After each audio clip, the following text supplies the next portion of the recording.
Just a few more minutes. You have such an incredibly singular face. That's a compliment, my lady, out of my mouth. Your particularity gives you character. You're still here? We have nearly finished. Have you any more need of me, Master? You haven't forgotten that we're setting sail today, have you? Of course not. Your cousin is nowhere to be found. I've searched the palace from cellars to attics. Your uncle is beside himself. He was of a mind to paint the town last night. Don't worry. I shall track him down. Make care to your own preparations without wrinkling another frown. We'll meet you on the boat. It's about time your cousin took account of the responsibilities awaiting him. He should go and inform the ambassadors of Telemi and the Bridge Alliance of his departure. Have no fear, Master. I will go and see them in his name.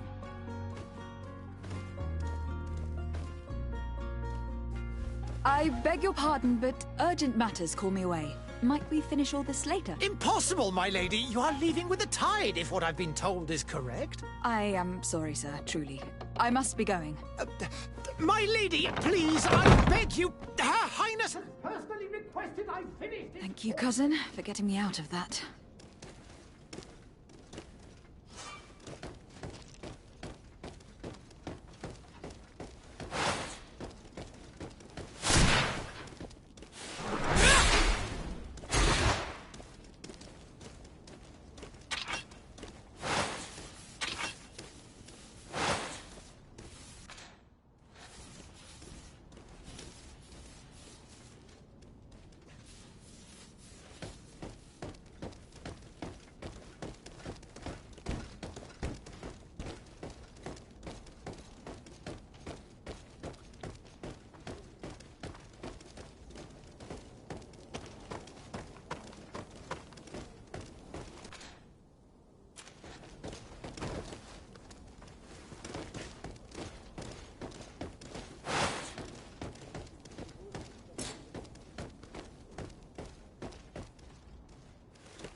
Hey! Green blood! Kurt. And so the day has finally come. My royal fledglings are leaving the nest. Accompanied by their most loyal and tenacious master of arms. As loyal as your gold. Enough with the cold mercenary. I know you like us. Still hiding your men in the unsuspecting shadows of the greats of this world, I see. Hey, our blades are the only thing keeping you dainties alive. Kurt, I'm not in need of your protection. I'm no longer a child, you know. Is that so? Well, let's see. Fight with honor!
Me who thought myself a competent weapons master. It's becoming a little hard to believe. Don't add insult to injury. This is humiliating enough. We'll need to get you through the basics, or you risk getting your feathers plucked at the first sign of trouble. That could definitely come in handy. In that case, Otto here is going to be your training partner. Go! Fight with honor!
Hey!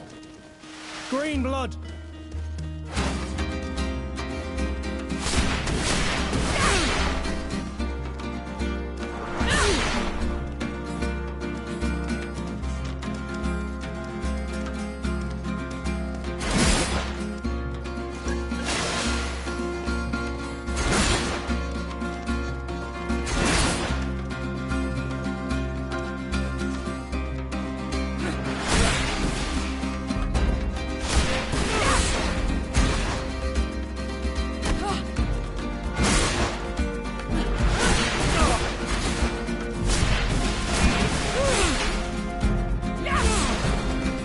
You defend yourself well, Greenblood. One might think you had a proper master of arms. The best. You already training for your new post of legate? Don't tire yourself. Flattery'll get you nowhere. But for the fight, you have remembered your basics. Your performance just got you out of a final lesson. Unless you want to go through the paces again before we depart. No. Thanks all the same. I have quite a few tasks to check off my list before we depart. And here you are already assuming your political functions. And in a hurry. Always too busy. Very well. If you ever want to go over your basics later, visit one of our barracks on the Isle. You'll always find a training partner to give you a friendly fight. I'll remember that. Thanks. Are your bags packed for the great departure? Yes, you know I get by with very little. You're not angry that I'm coming with you, I hope.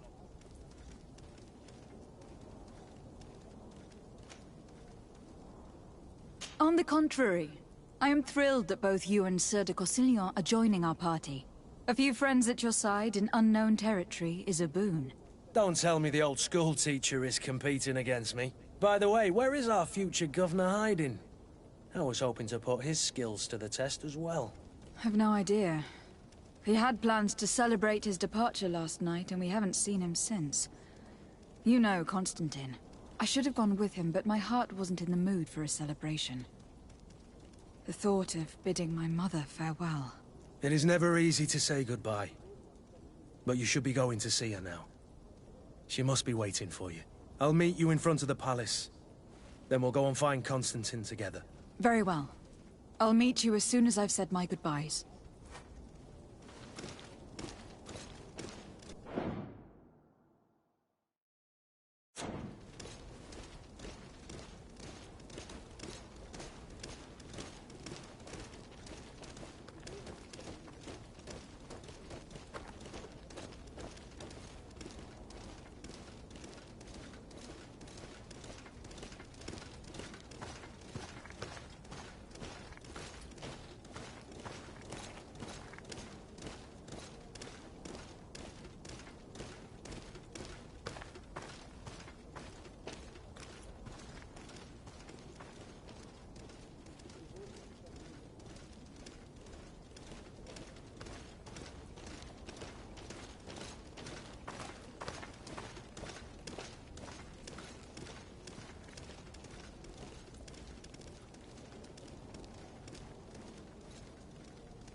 What is this?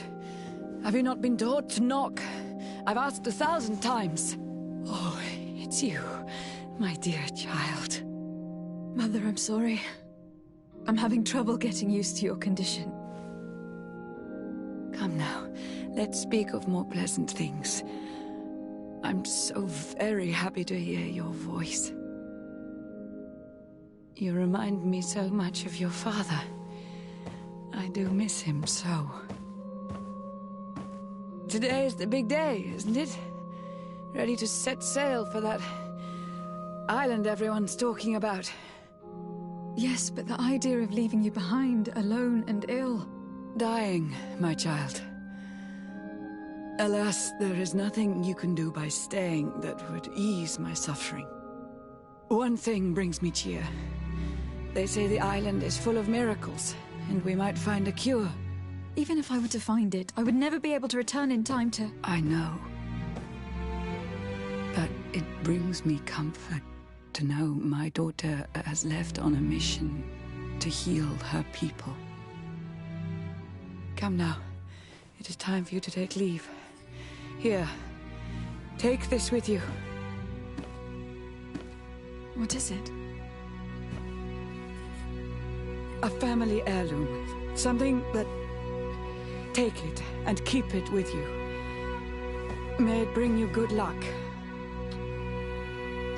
All my blessings go with you, my child. Now, be off.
Kurt.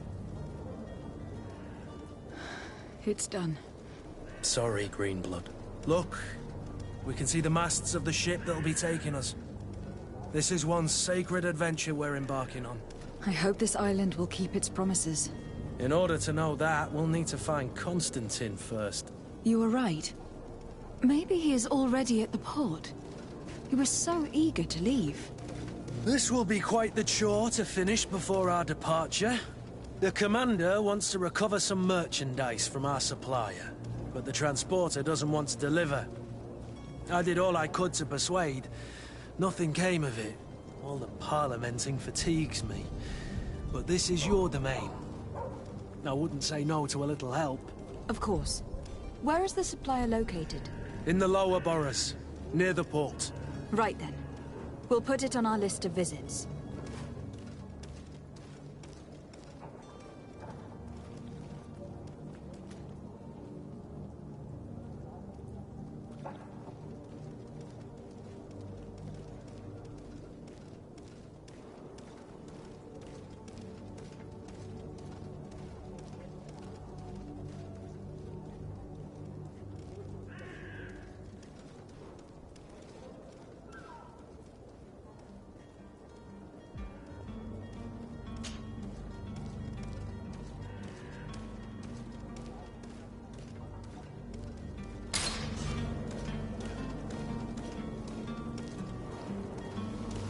Where would you like to begin?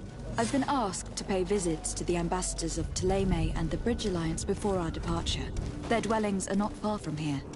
We could go there first. Very well. Do you think Constantine will be waiting for us next to the ship? I don't know, but it is certainly worthy of inspection.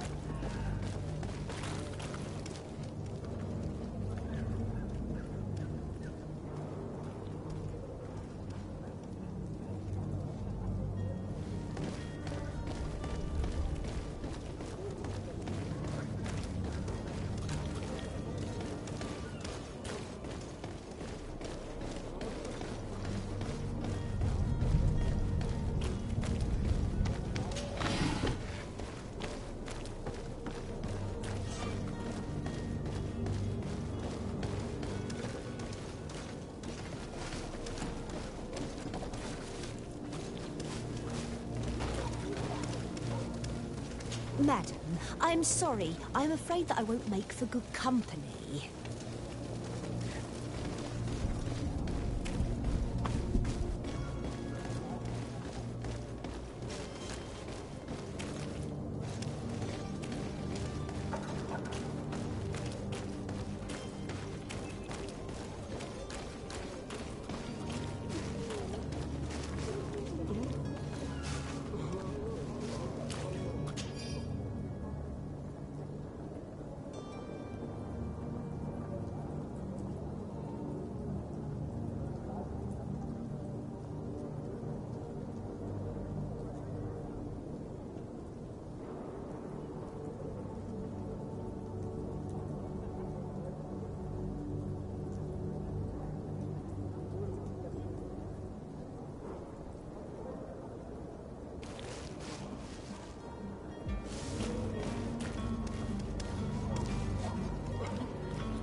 To my help!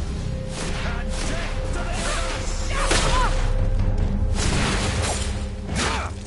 Come here, my beauties.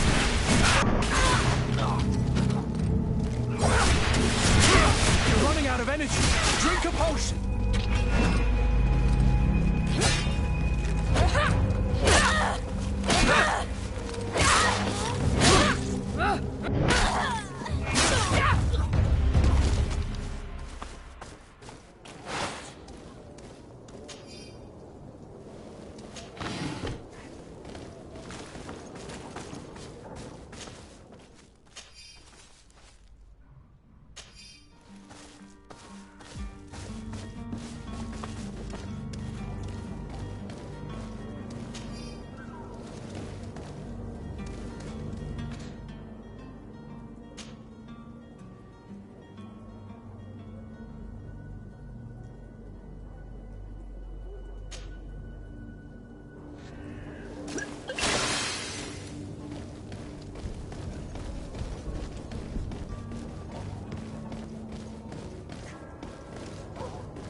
Greenblood, do you need something? I wondered if you ever felt lonely. I always do. Why, do you want to rectify this?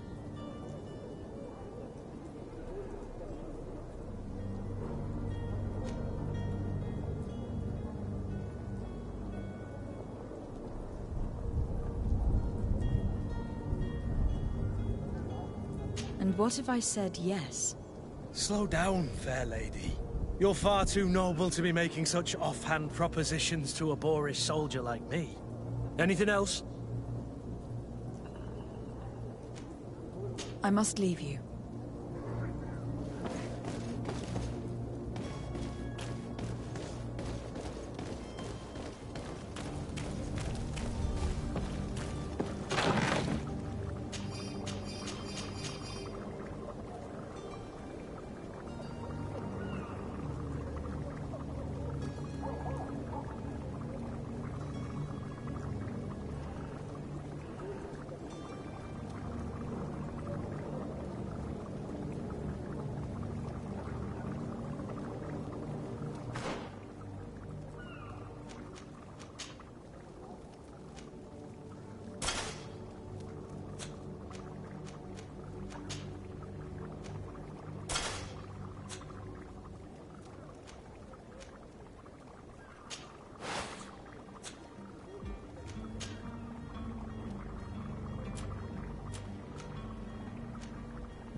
Good day, Excellency.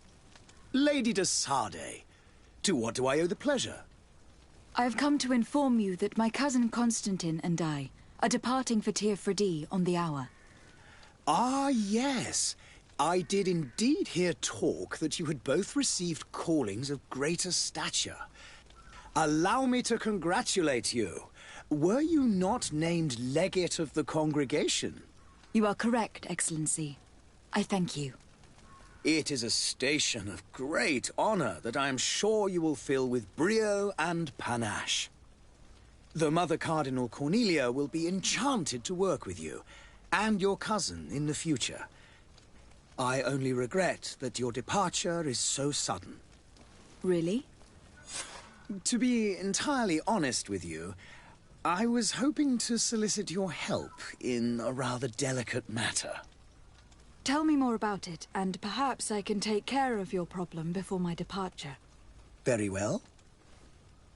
A small group of dangerous heretics has found refuge in Serene. We know that your uncle tolerates the presence of all pagans within the city walls. But these particular non-believers threaten the fragile harmony of this place. We would consider it a tremendous favor if you would arrest them and deliver them to our guard. Heresy is not a crime in Serene. You do know that, but I'm sure that my uncle would hear your arguments. Why call on my intervention? The prince would indeed give us his blessing, but it would take time. Far too much time. For according to our sources, these fugitives have already made contact with a smuggler to take them who knows where. I see. You were hoping that I'll be able to do something before they make it to an enemy city. If your heretics are planning on boarding a ship, then they must be in the dockyards. I'll look into this and see what I can do.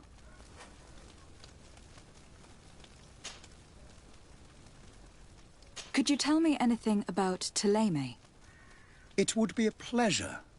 As you already know, our glorious nation is guided by our faith. We follow the teachings of Matthias, our founder and greatest prophet, and give thanks each day to the luminous, for having gifted us magic. The high dignitaries of Thélème are at the same time our spiritual guides, advocates, and grand mages. I've heard say that dissensions have appeared recently in your nation. Ah, you must certainly be speaking about the debates that have divided the Ordo Luminus and the more political orders. The Lord Luminous has an extremely pure vision of our faith and applies the words of our saint very strictly. But other, more open-minded factions exist within our nation. They believe that a less rigid dialectic would attract souls more readily to our faith. But their differences are purely theoretical, and do not threaten the cohesion of our nation, I assure you.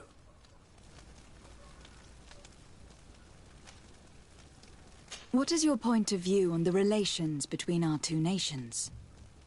As ambassador of Thélème, I can only rejoice at the mention of our commercial treaties. We appreciate as well the welcome that your uncle gave to our missionaries. Thanks to your support, more and more believers wander your lands. The congregation is our most precious ally.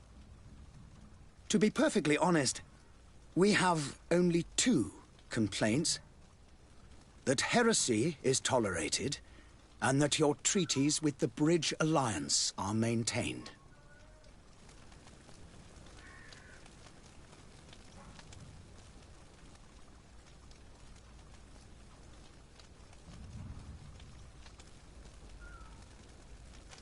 How is Thélème faring on Tirfridi? We built a marvelous city, San Mateus, on the western coast of the island. Did you know that certain historians believe that it might well have been the final resting place of our prophet? Our missionaries there are a multitude. Not a day passes without new islanders joining our sacred faith. Of course, there are certain pockets of resistance. There is talk of a demonic cult, disgusting creatures. But I am confident that the Ordo Luminus will be able to put an end to these horrors. And we have tremendous hopes that the entire native population will join our ranks. How goes the conflict with the Bridge Alliance? Your territory is, alas, the only one that has been spared from the ravages of war on the continent. We fight on every front. Without great success, one must say. But what other choice do we have? These so-called savants not only refuse the light, but are determined in their fight against it. And on Tirfridi? To my knowledge, no one has yet seen any serious fighting. The Bridge have succeeded in provoking the natives there, and have their hands full keeping them at bay. Which leaves us greater latitude to settle peacefully and pursue our mission of conversion.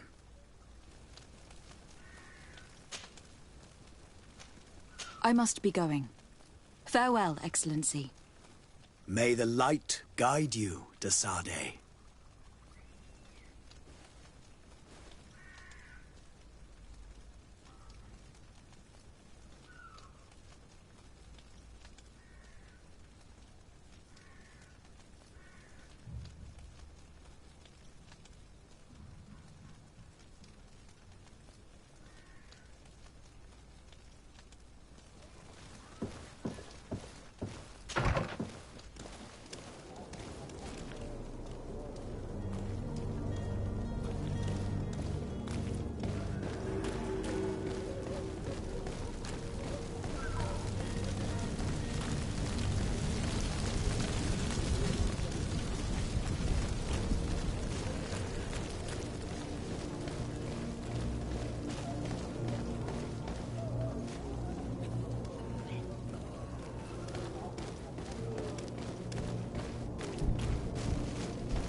Greetings, Your Excellency.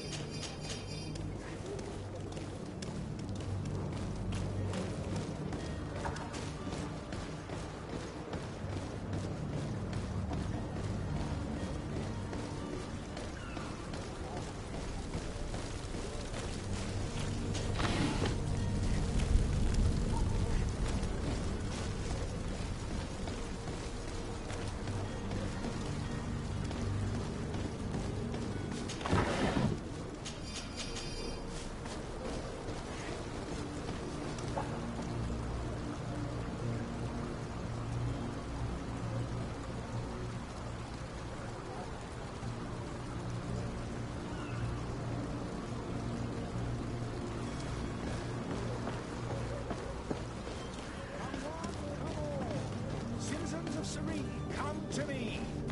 You won't regret this miraculous opportunity. Your time is precious in these dark hours, but what you're about to discover could save your life. I believe I've seen you at the palace. Come closer Are you now, one of the prince's good people. relatives? Don't be afraid. Come, celebrate the miracle of science. Are your boots worn through? Welcome! It's such a pleasure to see you again. Have you seen anything to your liking? What might I help you with?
Thank you for your visit. See you soon.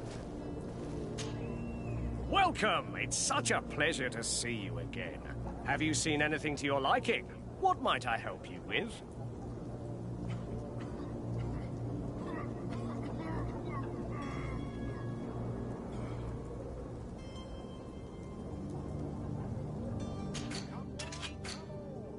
Citizens of Serene, come to me.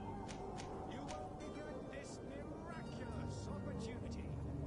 Your time is precious in these dark hours. Thank you for your visit. See you soon.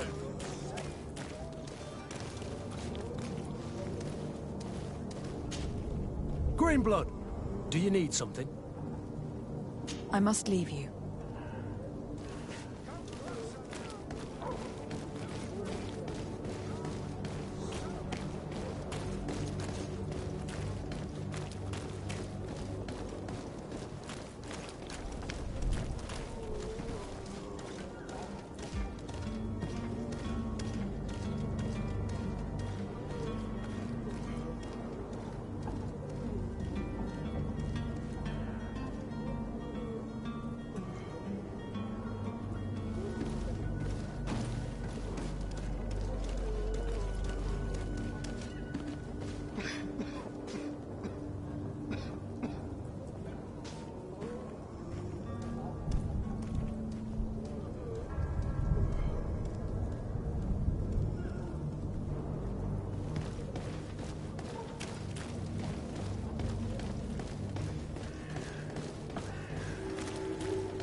I can ne'er decay for what?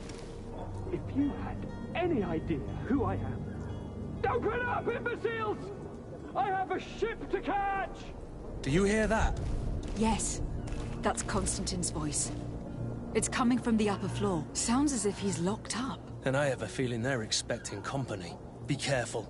The slightest itchy word to these brutes will have them drawing blades to scratch it. Negotiation may be the solution. As you say, this breed of brutes won't spit on ransom money. What a waste. I'd rather sneak around them than give half a coin to these seedy fellows.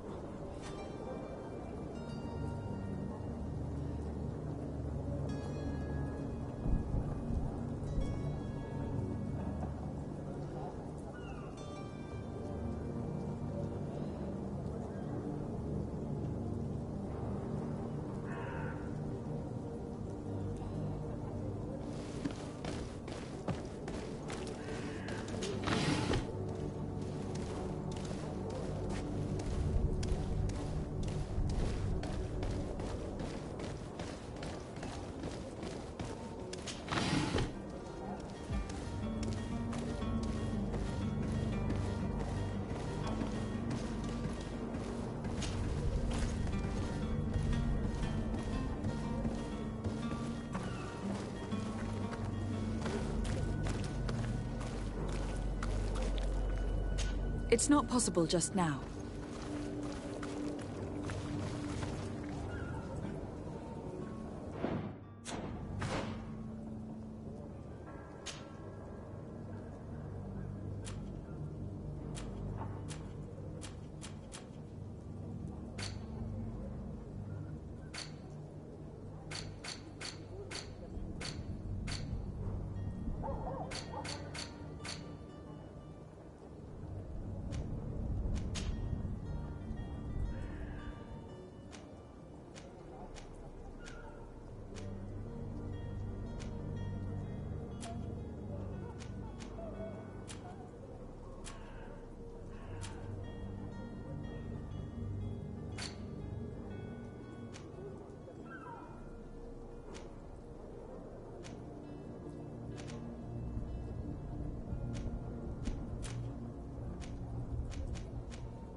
It's blocked.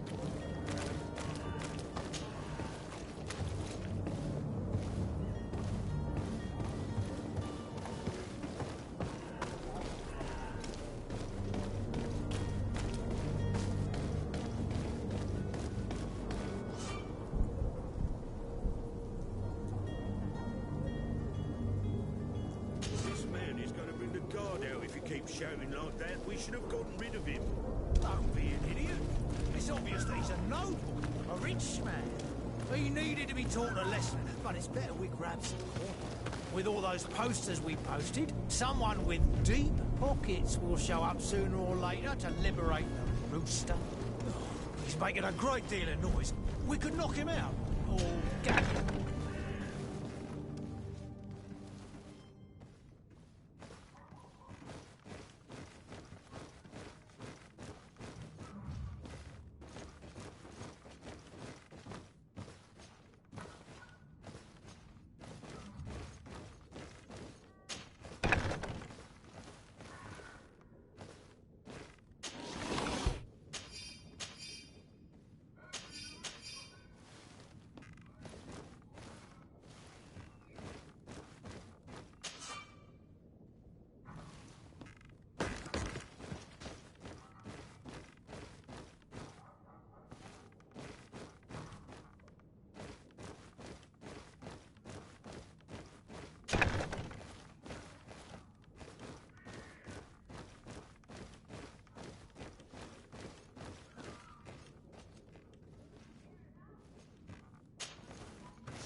Locked.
Well, this has been monumentous, gentlemen, but I have more important things to attend to.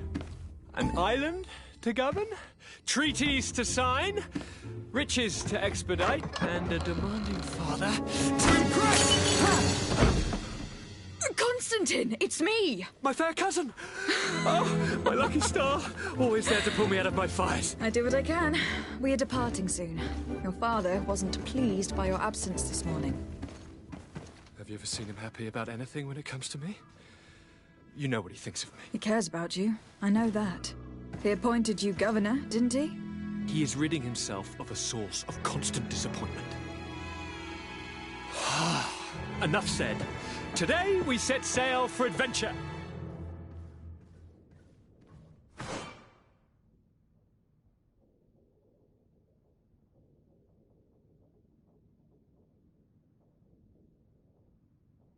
If you only knew how these river scum treated me. Do me a courtesy, fair cousin. Now that we stand boldly alongside the brave Kurt, let's give them their money's worth. They haven't spotted us. We could sneak out of here silently. We have a ship to board. You've always been the reasonable soul. Don't you think these brutes deserve a punishment? Yes, without a doubt. But don't you think there are more pressing matters? Kurt. It is your Highness's decision to make. Whatever it is, I shall follow.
Lively there, lads and lasses! I promised the merchants and their prince we'd be off before the tide. You, man, carry that properly. That porcelain is worth more than your life. There are some children we'd been best to refuse. Captain Vasco. And you are? I'm de Sardet, the prince's niece. If all is in order, we will soon be embarking on your boat. It's a ship. Not a boat. Apologies. Constantine d'Orsay, future governor of Tir Freddy. I'm enchanted, Captain. I am eager to board your ship. Enchanted as well, Your Highness. I hope you enjoy your voyage. Are you ready to leave? Not quite. I still have a few errands to run for my uncle. And what about you? We're short a crew member. The cabin boy is missing. But have no fear, we will leave without him if he does not present himself before the tide. Is he an important member of the crew? We don't need him for sailing or navigation. He's only a cabin boy. He must have simply had a bit too much to drink in celebrating his departure. Like another I know. I doubt that. Jonas was never one to fancy drink. And it's been 2 days since last he was seen. No, I fear something bad has happened to him. Might I ask you, if you hear anything, could you report it to me? I would like to set sail with a clear mind. When did you see your cabin boy for the last time? It's been 2 days since I've had any news at all. It wasn't out of the ordinary until this morning. My men have free shore leave when we're at dock. But the day of departure, every able-bodied sailor must be present on the ship. Does the boy know anyone in Serene? Other than fellow Norts, you mean? I don't think so, but it's difficult to be sure. This Jonas, does he have any close friends amongst the crew? In tradition, we are all members of the same family. But yes, there would be Flavia and Laura. Might I have a word with them? As you wish. You'll find them over there, in port. Could you tell me a little about your guild? We are masters of the oceans. Our ships can sail where no others dare. Thanks to your magic, so I've heard. How do you become a Nord? Our magic, yes, that only the Nords master. As for your question, any child born on one of our ships is seaborn. He is a Nort from birth. Others are sea-gifted, joining the Norts for different reasons, often from a young age. It's how the guild is made and maintains its numbers. Could you tell me anything about our destination? The island of Tir Freddy? It is a magnificent place. Wild. Spared from your wars and your mines, for now. The natives have a relationship with their land and consider it sacred. They're a very friendly people, welcoming, that will appear to you strangely familiar. I've also heard that there are a great many exotic creatures, some enormous. But I wouldn't know what else to tell you. I've never strayed far from the ports. What do you think of our port? Are you referring to this one? It is the biggest high seas port on the continent. Thanks to your prince, even though it remains part of your city, it holds a particular status for us Nords. Certain zones are owned completely by us, and maritime law holds office. It's a good port. Were it not for the Malachor, it would be a pleasant place to dock. Have you seen anyone wandering about? Suspicious looking. Maybe clandestine passengers. Take a look around. There are far too many comings and goings to spot possible stowaways. As long as they don't try and get on my ship, I pay no attention to them. That said, we did catch ourselves a smuggler just a while ago. A smuggler? Maybe he could be of some use. Where could I find him? In the port jails, not far from the warehouses. May I ask you, why the sudden interest in smugglers and the odd stowaway?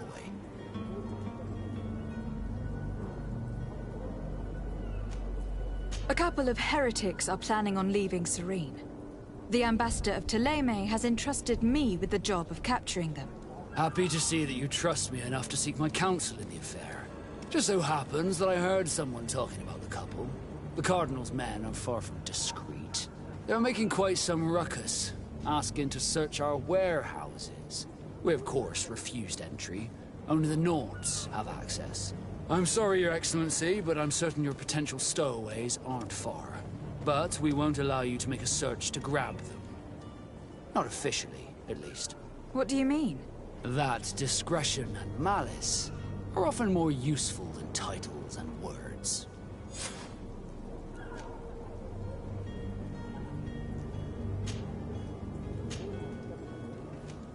Be back soon, Captain. We need to have a word with that people smuggler the sailor mentioned.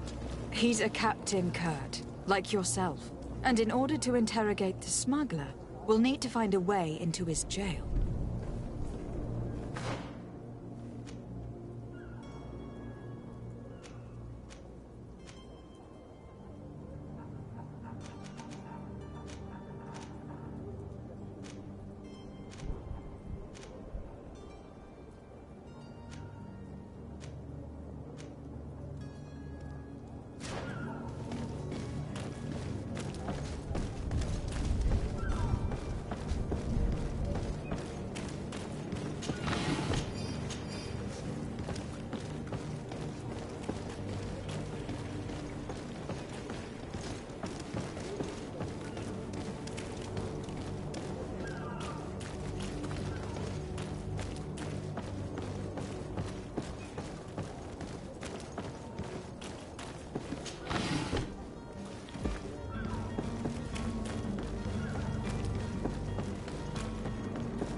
Perhaps we'll discover some useful information.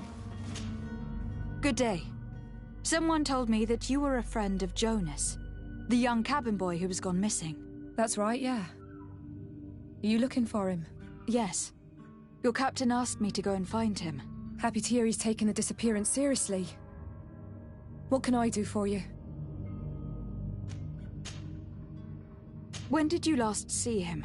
2 days ago, in the evening. We went to have a drink in the tavern. Jonas, Lauro, and myself. Did anything seem out of the ordinary? Was he troubled? Maybe a tad troubled. Like he was somewhere else. Why would that be? Give me your best guess. Boy, I haven't the faintest idea. What does Jonas do in his free time, when you're on land? He just hangs around here or there. You know the cabin boys don't have half a sailor's wages. And when evening comes, we usually go down the tavern with good old Lauro. Did he ever have one too many? Never. He sips his pint like it was bad medicine. One drink lasts him the whole night. Does he know anyone in Serene? No one, far as I know. Do you think he could have made himself any enemies? I wouldn't think that for a moment. Jonas has a good heart and he steers clear of trouble and troublemakers. I don't know where to start with this. Do you have any idea? No. Lauro won't stop telling anyone who will lend him an ear that the boy was carried off by thugs. And you don't believe him? I like Lauro, don't get me wrong, he's like a brother. But to be honest, he drinks a little more than he should. The itch for a drink gets us all, but to him more than others, and when you drink too much, the imagination wanders. Here, yesterday, it was me who tied one over, and I thought I heard Jonas's voice by the canal. I called back to him, as you guessed, but then nothing. Drink. It blurs the senses. What do you think about Captain Vasco? He's a damn good navigator, and an excellent leader of men. He knows his craft well, in spite of being so young. How old is he? He's not seen his 25th year yet. If he keeps it up, he'll be an admiral one day. I need to be going. Farewell.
Good day, sailor.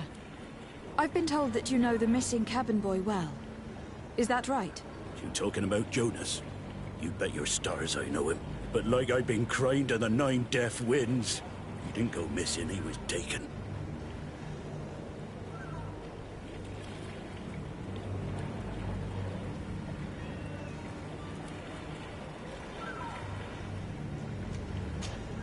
Were you a witness to the event? Yes, I was. Even though I'd had a few tumblers in the belly, I hadn't yet lost my head. The other day, in the tavern, I saw him talking to a well-dressed man, surrounded by some other sly ruffians. And then when we left, him and I, Flavia left a little earlier, you understand? Well, those brutes were there, waiting for him. They just up and took him like that. Grabbed his arms and poof, gone. Vanished. Why didn't you intervene? I tried to, believe me. But my legs betrayed me. Wavering they were. And I fell into the gutter. Did you report this to the captain? Unfortunately not. I know all too well what weight my words carry. Even Flavia treated me like a drunken fool. And the captain? No, not telling him that. I still have some pride left. You get me? Did Jonas seem troubled to you the night he disappeared? Maybe. For sure he wasn't his usual self. Do you know what was on his mind? No. No idea. Were you a witness to the event? Yes, I was. The other day, and then when we... Well, those... Why didn't you... Did you report... Unfortunately, the captain. Why would anyone want to snatch a mere cabin boy? How would I know? Jonas is a gentle boy who keeps his head down. You think my story is nothing but mist too, don't you? It's just that I can't imagine a gang of thugs hoping to get a ransom for a cabin boy. Did anyone else see the kidnapping? There was still a small crowd in the tavern. But outside, I seem to recall that regular being there. We play cards with him from time to time. Kind of fellow who plays from morning to night time to be that skilled. But now and again he comes out. When nature calls, you know. I kind of remember his face being there. What do you think about Captain Vasco? He's a just man who knows his knots. He's well appreciated by the crew. It's a pity that he hasn't much heart for lass now and again. Always seems unhappy, our captain. Thank you, Lauro. I need to be going. Strange story, this. Something isn't right here. I can feel it. We need to lift the veil on this.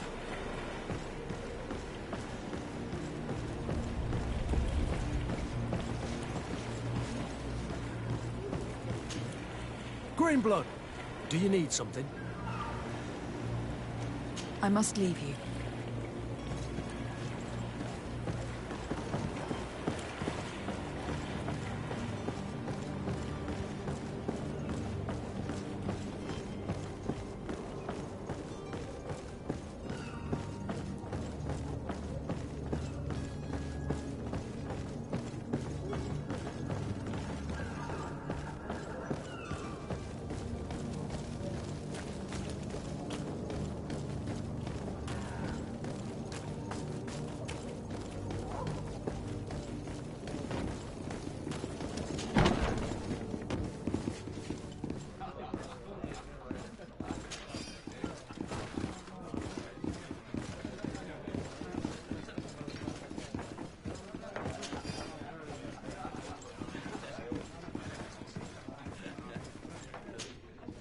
Good day, Tavern Keeper. Can I pour you anything? It's you. I didn't recognize you, my scruffy young pup. You put this place to shambles last night. I am quite sorry about that. I'm afraid I let the festive spirit get the better of me. Better of you? You broke everything. If you think for a second that I'm... Come on now. Don't be angry about such trivialities. I'm certain we can make amends. Now, what can I do? The contents of this pouch should be worth your forgiveness. What do you say? Forgiven and even forgotten, your lordship. Whatever can I do for you?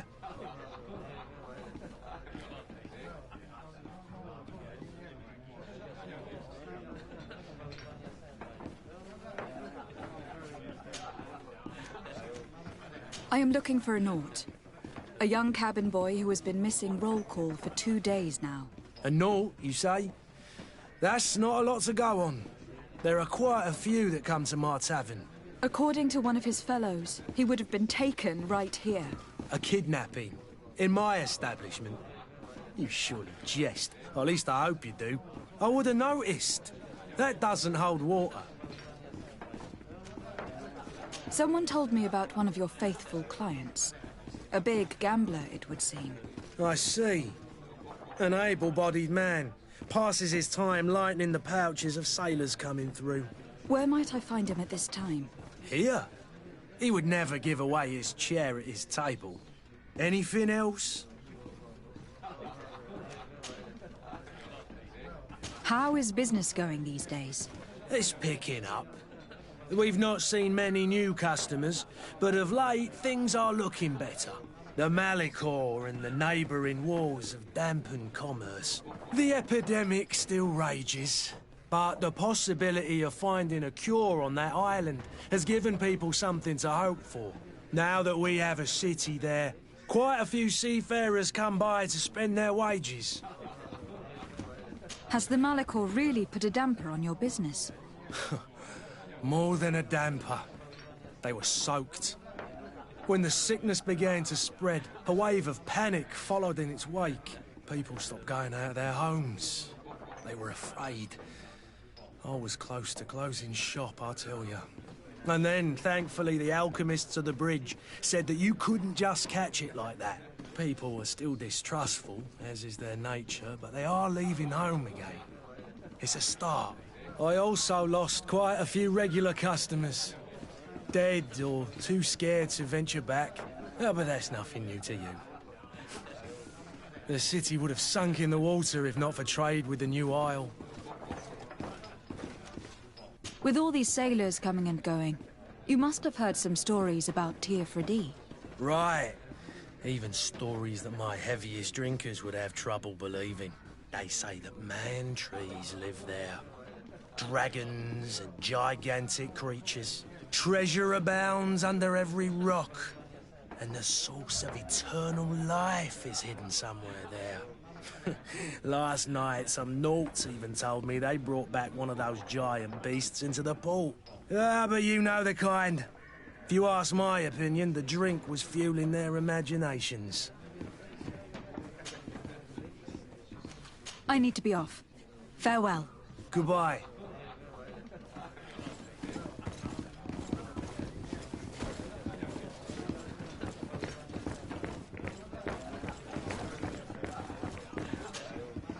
Who are you? I don't recognize you. Am I in your debt? No, have no fear about that. It's for a different reason that I'm here. I'm looking for a Naut that disappeared 2 days ago, after visiting this establishment. A young cabin boy. 2 members of his crew accompanied him. Yes, that does ring a bell. I've played with the 3 of them. What can you tell me about the boy? How was he that night? He seemed rather nervous, as if he was worried about something. Didn't feel like playing, that I remember. And he must have been right to be nervous, if he's disappeared.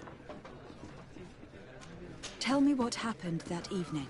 A rich merchant came in, with a band of strong arms. The kind of men you can round up for a few coins, if you catch my drift. They exchanged words with the cabin boy. The kid was defensive, not sitting pretty. And then they finally left. And after that? It just so happens that I did go out for a breather. I needed some fresh air. And I think I might well have seen those same men grab him. But that was none of my business. I wouldn't have thought that they were kidnapping him if that's what it was. They weren't particularly rough with him. Who was the rich merchant, do you think? A jilted lover? A moneylender? No, my lady, you're in luck. It so happens that I know the man. It was Sir Fontaine, That merchant. Where can I find him? He has a house in the wealthy boroughs, just off the canal. A stone's throw from the Thélème embassy. Thank you. You've been immensely helpful. This man is completely owned by his love for the game. Do you think we can trust him? What would he gain from lying?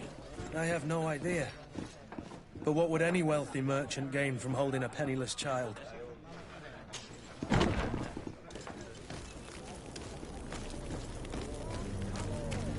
Citizens of Serene, come to me. You won't regret this miraculous opportunity. Your time is precious in these dark hours, but what you're about to discover...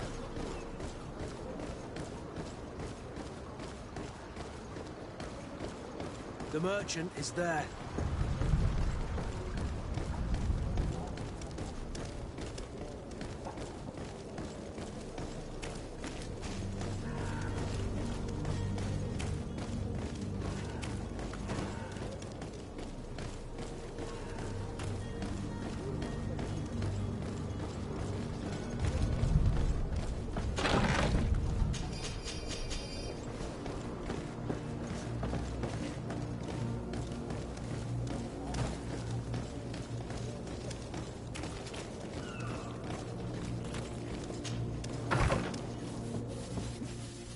Might I help you, my lady? I would like to have a word with Sir Fontaine.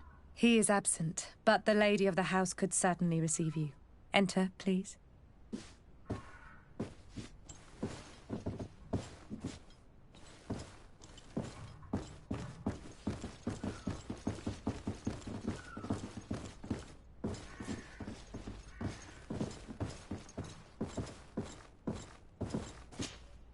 Oh, I know you.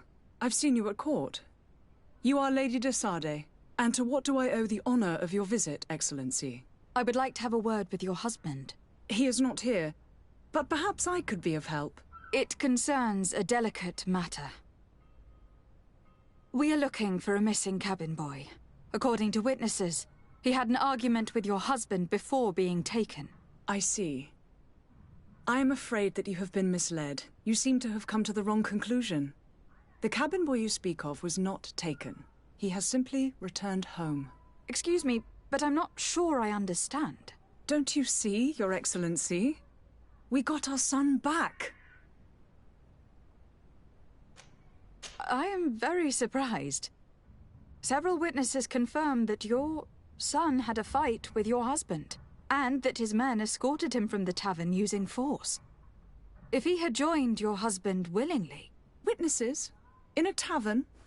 And you choose to believe these drunkards over a respectable family? These witnesses are all in agreement, and it is their testimonies that have led me to your doorstep. My son was probably shocked to have found us.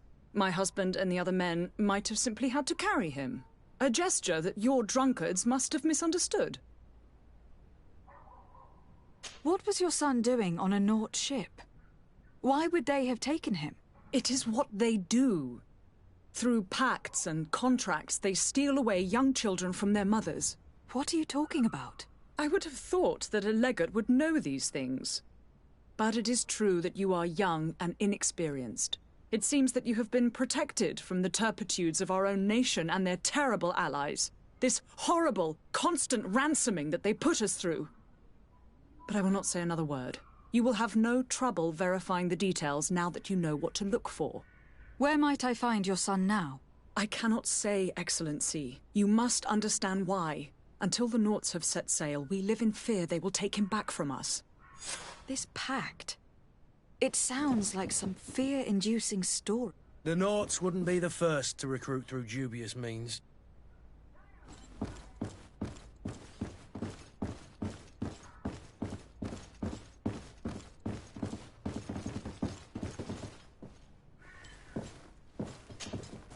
Might I help you, my lady? I need to be going. Farewell.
Madam, are you ready to leave? Not quite. I still have a few errands to run for my uncle. And what about you? I'm still without news of my cabin boy, but we will have to do without.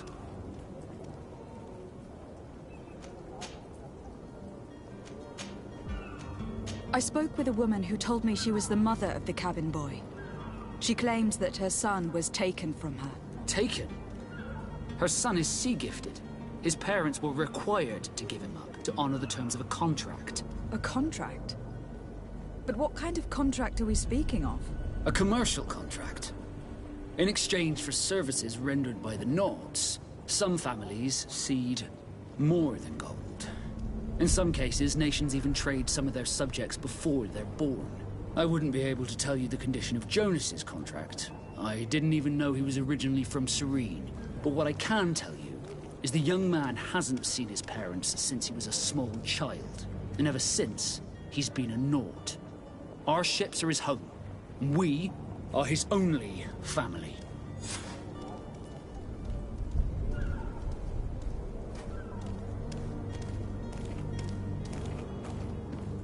Be back soon, Captain. You see anyone else who might be able to help us? Anyone who's not a Naut? Oh, how I would like my father to be implicated in this sordid business. Our old teacher must surely know what's going on here. Let's go talk to him.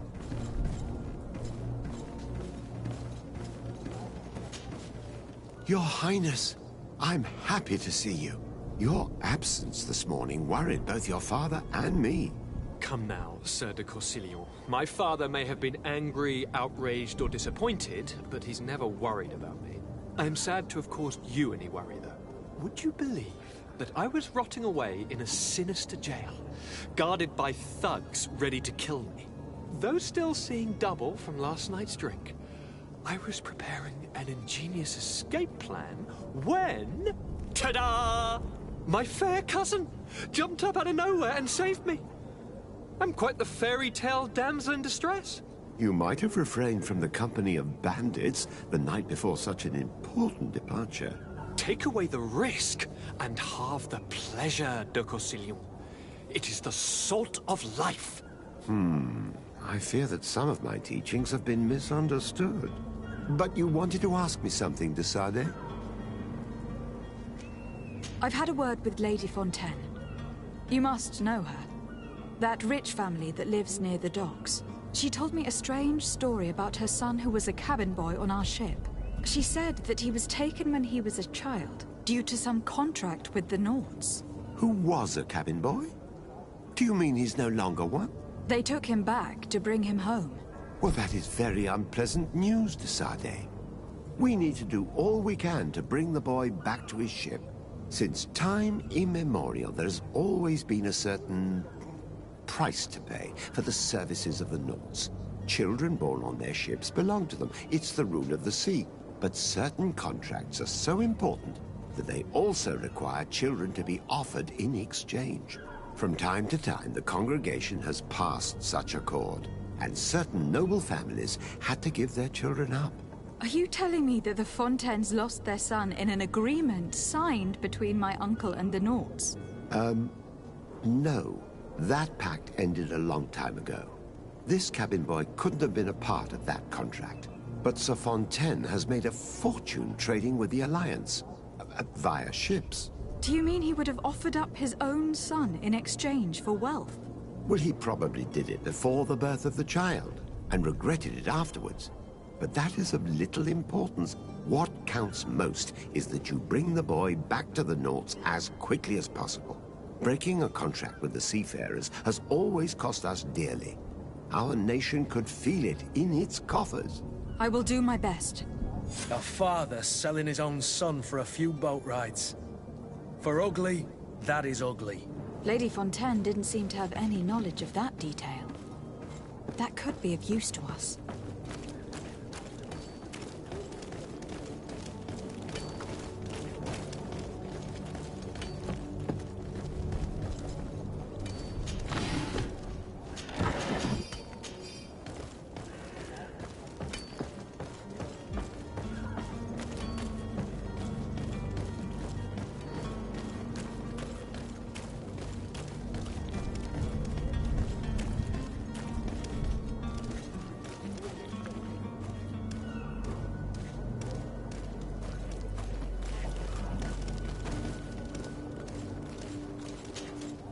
Good day, my lady. How might I be of service? You can start by explaining to me why you refuse to honor the orders agreed upon with the guard. There's been a misunderstanding, madam. Of course we're ready to honor the orders. In fact, I've already had a word with your master-at-arms. They're asking that we pay again, despite having already paid. It's just that the price has gone up since. I've nothing to do with it. This is inadmissible. If you agree on a sum, you need to honor that agreement. I'm sorry, madam. I'm just an agent, and I'm only obeying orders. Your master has apparently asked you to demand a second payment for this merchandise. That's right. He told me that their attendant seemed to be hiding something when he passed the order. And so he must have thought the guard would end up paying in the end, whatever he asked for. I'll be damned. And I'm the one they've sent to settle the affair. Sorry, Captain. It's nothing personal. I'm only following orders. Following orders? Yeah, we hear you. Makes one wonder which one of the two of us is a coin guard. Why don't we go and solicit other suppliers, Kurt? When we've already paid for the merchandise? If these thieves agree to reimburse the original payment, it's what we do immediately. And do know, in the future, we won't be shopping with them. Well, I should think not. This whole story sounds suspicious and stinks of a scandal. You were demanding a second payment, but refused to reimburse the one that was already made. I'm not the one demanding nor refusing. It's my master. This stubborn fool is pushing me to madness. You understand now why I'm asking for your help?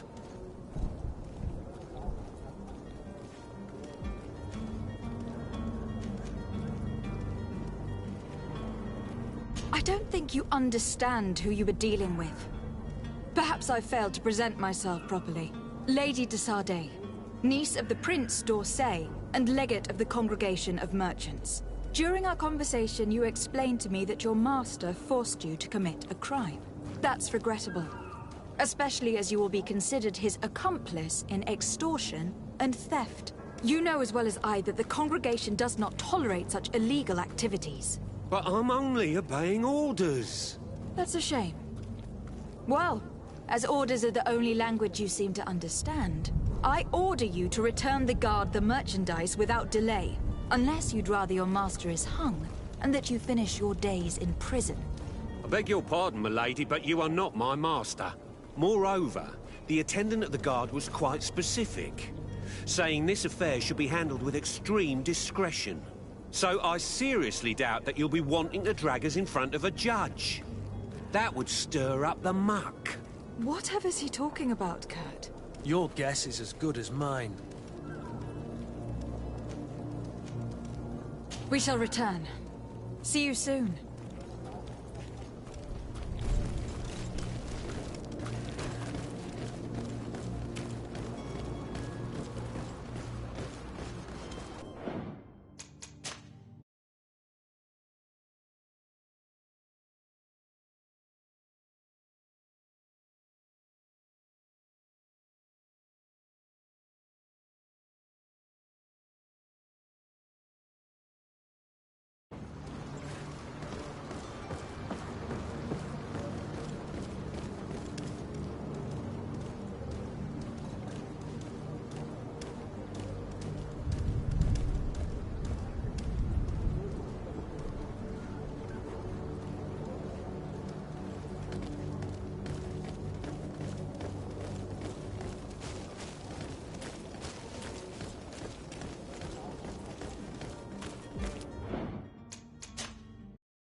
Excuse me, madam, but I haven't quite finished my inquiries yet. If you would be so courteous, I would like you to leave. I have told you all that I have to say. Come on now, stop lying. Jonas was taken away by force, against his will, by armed men. That is not true. Completely false. Enough. With every word, you are a step closer to a prison cell. Prison? But what would be the charges? For kidnapping. Whether Jonas is your son or not, he's a naught that you kidnapped and locked up. In the eyes of the prince, you have committed a crime that puts the interests of the congregation at great risk. I beg of you, Your Excellency. Have mercy on a poor mother who is looking only to recover her child. We didn't kidnap our own son. And if you need to speak with him to be convinced, please do. He's in our warehouse, near the Coin Guard Plaza, next to the canal. I am certain that once you have heard his account, you will see the tragedy in our predicament and help us. I regret having had to threaten that woman. You didn't have a choice. She was lying, and we need to find that boy.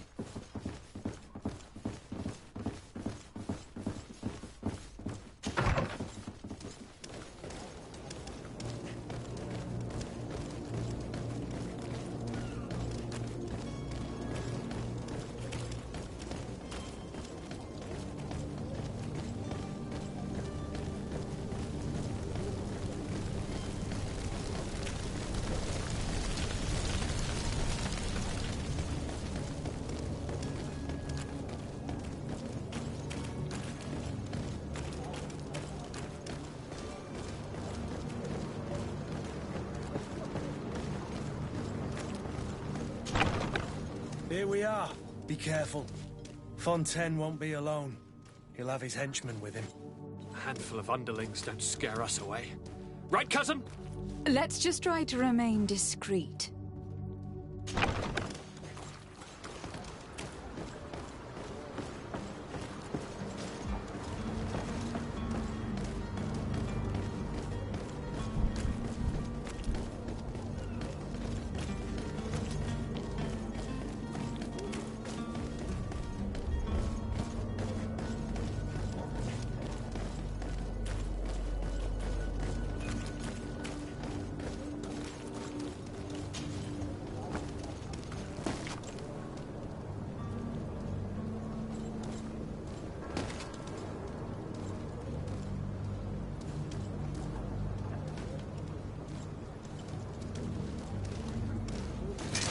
To my help! And death to the others! Move away! Things are about to get dicey! Hey! You're running out of energy! Drink a potion!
This document mentions another property.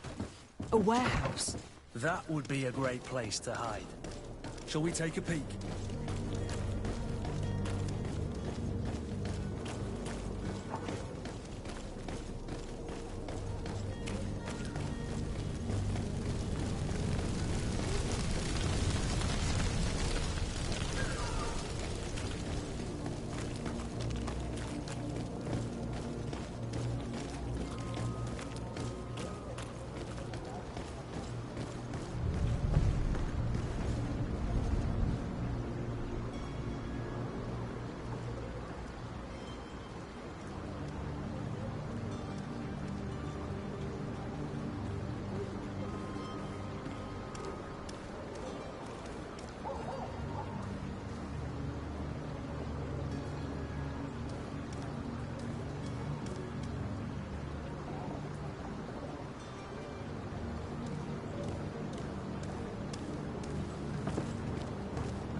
Here we are.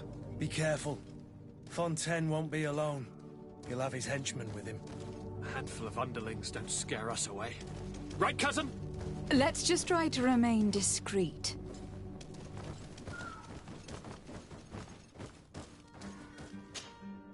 Lady de Sade, what are you doing here? I have come looking for your son. The Naughts are worried about his disappearance. Those Naughts took him from us, but now we've got him back, and he'll be staying with us. Would you be so kind as to hear what I have to say, Sir Fontaine?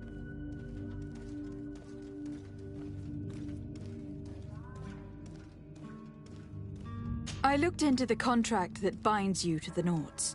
It was indeed you who ceded your son to them in exchange for help with your business with the bridge. It is so. But that sort of contract is ignoble. I never would have signed it if I had known. You should have thought of that before.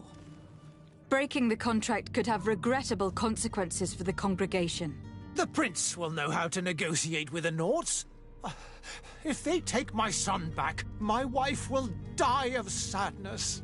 Her sadness would be all the more terrible if she learned of your role in this story. Don't you think? You wouldn't dare tell her. I beg you. You are not leaving me with a choice. Very well. Take the key and take him away. Cursed be the day I delivered my son unto the Naughts. All children leave the nest one day or another, sir. Farewell.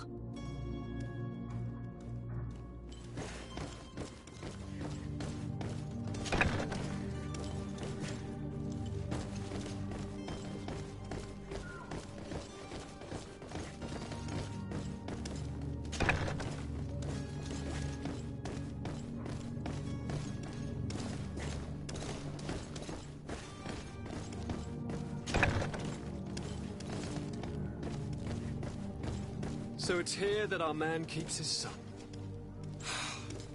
Abusive fathers.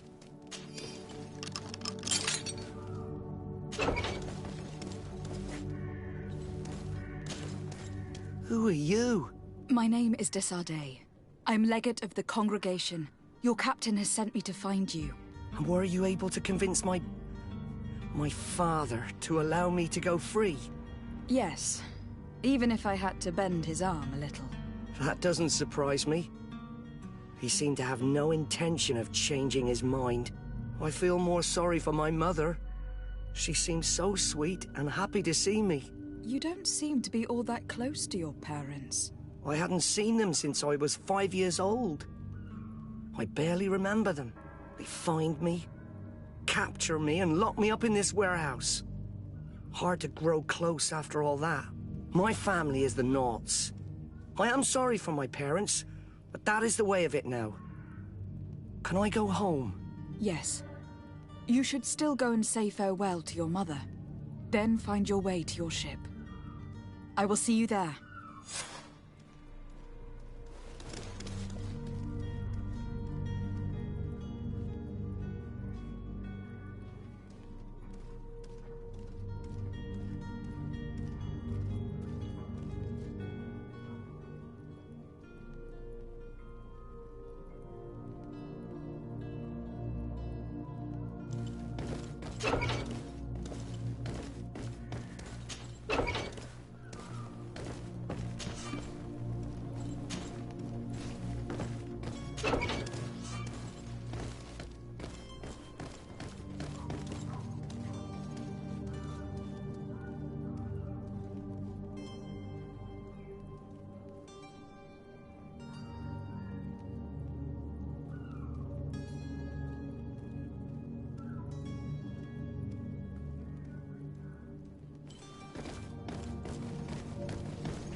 Madam, are you ready to leave? Not quite. I still have a few errands to run for my uncle. And what about you? My cabin boy, Jonas, is back on ship. I have you to thank, I imagine. You do. It's a rather sad affair, and though solved, leaves a broken family behind. All we can do is plot a course. No one tells the wind what to do. I do thank you. I didn't think you'd go to so much trouble for a cabin boy. Your actions bring you honor.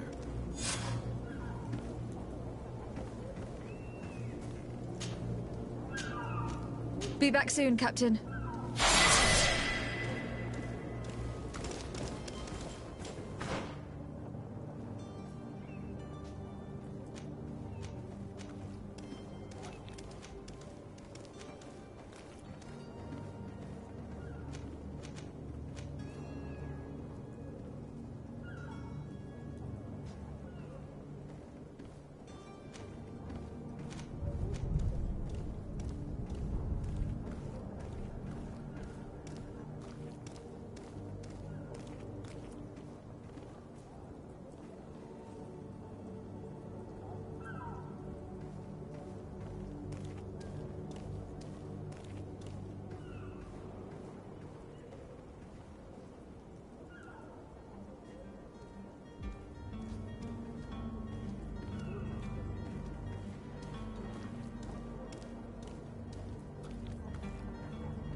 I've seen a few escapes in my time, but I never thought I'd see someone go to all this trouble to break into a prison.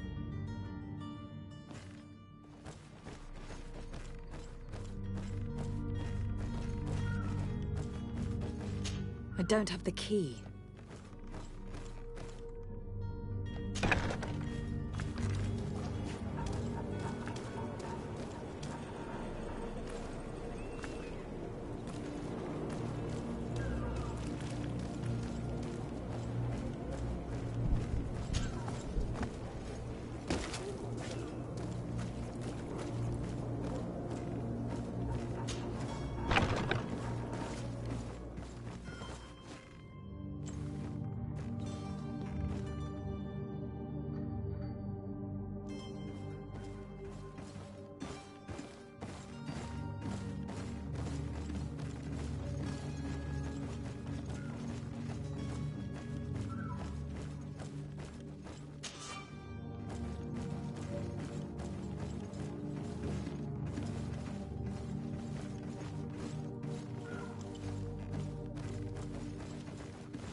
Hello?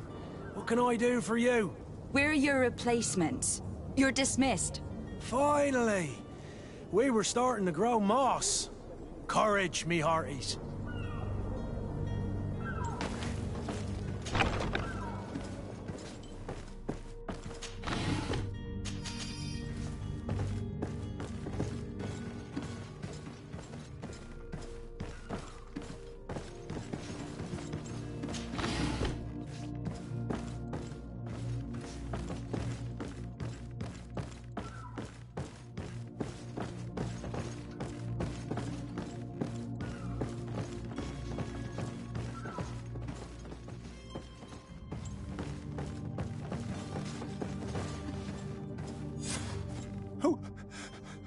is there? May the Illuminated save us. Did the smuggler send you? The man to which you are referring was arrested and thrown into prison. But reveal to me your hiding place. Oh, the traitor! Have you come to deliver us to the Inquisition, then? Please, please, have pity on our souls. We have committed no crime. We are not heretics. We are nothing more than historians. In that case, why is the ambassador of Thélème so concerned about your teachings? Why is the Inquisition looking for you, and why are you hiding? Our only error was wanting to publish our work. It's true. We presented our research, but it didn't please the censor. And here you have the result. We fled all the way to Serene, thinking we would be safe. But the Inquisition wants to silence us so badly that they followed us here.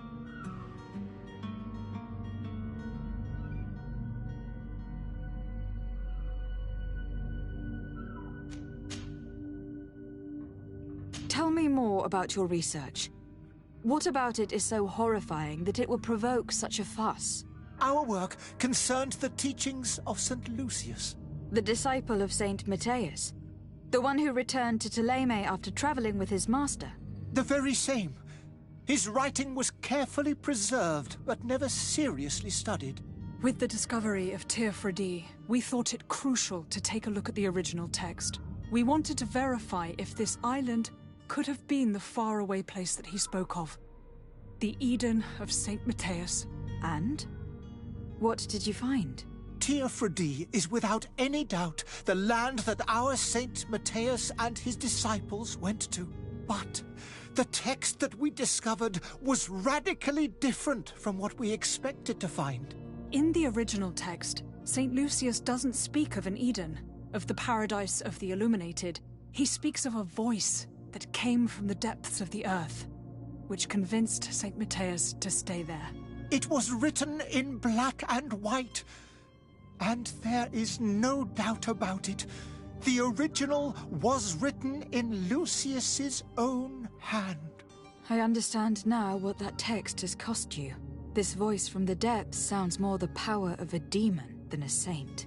The sacred texts are always difficult to interpret, but what is written is written. Who were you hoping would give you asylum? We were hoping to reach Al-Sad. The Inquisition won't chase us into the den of their enemies. Our research won't interest the Bridge Alliance, or at least I doubt it. But at least we'll be safe.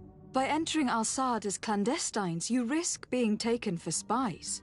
That would be better than being burned at the stake. Did you try speaking with the censors? You could. Forget what you have discovered, perhaps?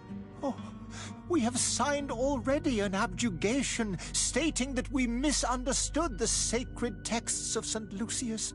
We were even ready to say that we had never seen the true text, or anything else that would have pleased them. It served no purpose.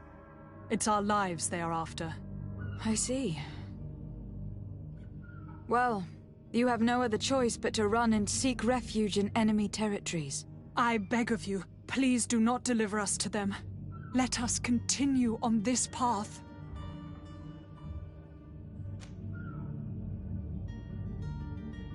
I could have a word with the good Dr. Sahin, the ambassador of the Bridge Alliance. If he can be persuaded to offer you asylum, you would be saved. Your goodness honors you. May the Illuminated forever light your path. If I manage to convince the ambassador, you'll need to refrain from that sort of blessing. Stay here. I'll be back.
Your Excellency.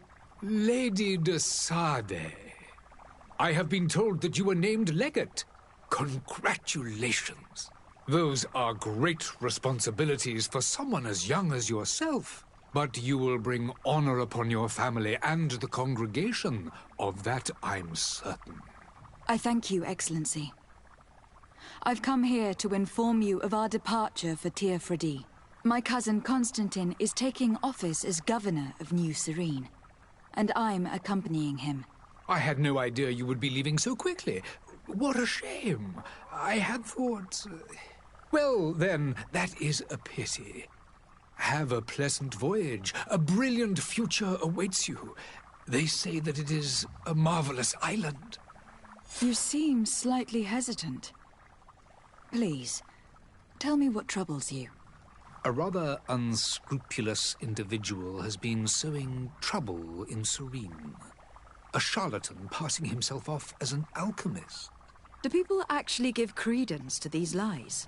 Alas, yes. They snatch up his celebrated panacea. Remedies worse than the ill, believe me. As you can well imagine, alchemists are our pride. This vulgar trickster casts dirt upon their reputation and our own at the same time. In any city of the Bridge Alliance, we would have arrested him. But here, we respect your laws. I shall see what I can do, but make no promises. My departure is imminent. I thank you, Excellency. And I am pleased to see you have taken so well to your new functions of diplomacy. The man operates in the city center. He is said to be clever and mean. Be careful. Would you be so kind as to tell me what you know about the Bridge Alliance? With pleasure. A legate needs to know the history and strengths of her allies. The alliance was sealed by several nations of the Bridge around 200 years ago. The greatest of our cities, Al-Saad, became the capital, and a council formed from the different nations now rules. This union was originally put into place to better resist the appetites for conquering our neighbors. But our ancestors quickly realized that the union had also strengthened us economically and culturally. And of course, exchanges in knowledge were strongly encouraged from the outset. Today, it is by no means an overstatement to claim that the Bridge Alliance leads our world in science and exploration. Each day, we push the limits of our understanding further in each and every domain.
Could you give me your understanding of the relations between the congregation and the bridge?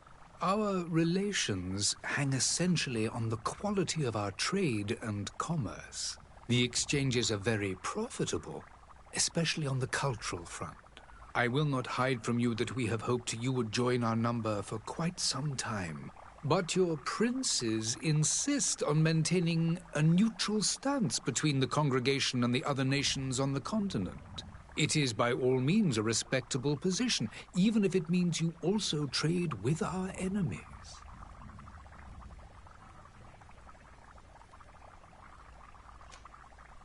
The Bridge Alliance has been on Tirfredi for much longer than we have. What can you tell me? It is true that we founded Hikmet, our newest city, around 15 years ago now. Alas, I haven't been able to go there myself. I can only tell you what others have reported to me. It is a luxurious island. An enormous dead volcano thrones in its center. The vegetation is extremely varied, and the fauna wondrous. We discovered animals that we had never ever seen before. Some are bigger than houses. But they're not the only occupants of the island.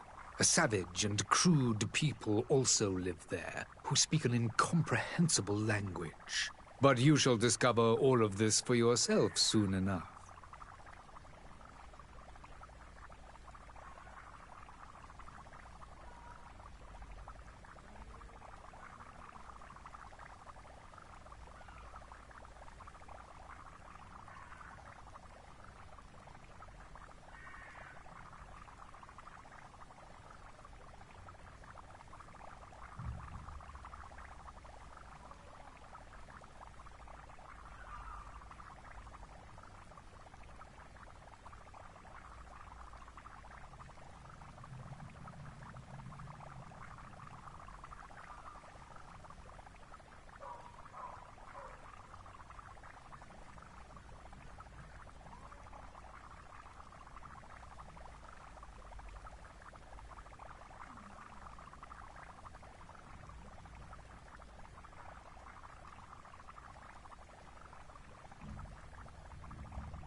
And what of your war with Thélème? It has been dragging on. In fact, it has been dragging on for years. It is madness. If those bigots hadn't gotten it in their heads to convert the entire continent, we wouldn't be in this situation. But that's the way of the world. We shall not waver, whether here or on Tirfredi. Have you been fighting battles there as well? From what I've been told, Thélème has wisely and tastefully built their colony far from our city. Direct conflicts are in fact quite rare. But one day they will inevitably take place.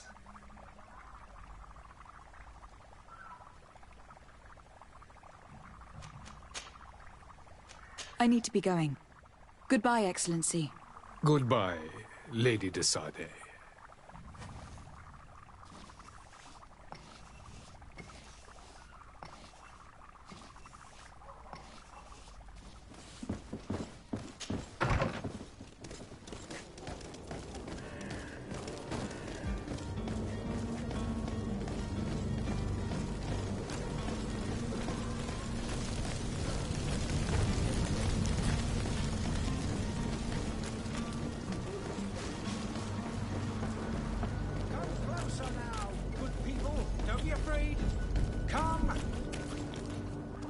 Citizens, I present to you panacea, the absolute cure of everything. Toothache, stomach ailment, and even an open wound. This potion heals all of that. And more still. This little phial is the product of years of research and intensive labor. I hear you asking if this remedy can heal one from the Malachor. Alas, not yet. But your question is legitimate. I am so close to finding the cure. But the Malachor isn't the only ailment causing you to suffer. Not true? Then don't miss out on this chance and give yourself a healthy and energized life. Rejoice! A phial only costs a few coins, and well worth it to make your life shiny and new again. Does it really heal everything, your potion? Everything. Absolutely everything. Except the Malachor, of course. That being said, it is known that those in top health resist the Malachor best of all. Then don't throw away this chance. Think of all the pains that this potion could help you avoid. You are right. It's a deal. I'm gonna take 2. There's a man that knows a good deal when he sees one. Hurry now. There won't be enough for everyone. There he is. He's our man, no doubt. His speech is well polished. I even feel like buying some. And if we had a word with him? I wonder if he'll serve us the same routine. Ah, you're finally tempted. In all honesty, I haven't made up my mind yet. I want to be certain that I'm not dealing with a charlatan. In this day and age, I can't blame you. What might I do to convince you?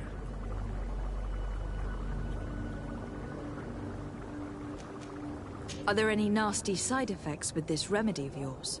There are none. You will feel nothing but an intense sense of well-being. Will you drink one of your potions to prove your good faith? Of course. I take a little sip every morning. But as I'm in perfect health, you won't be able to verify the improvement in my condition.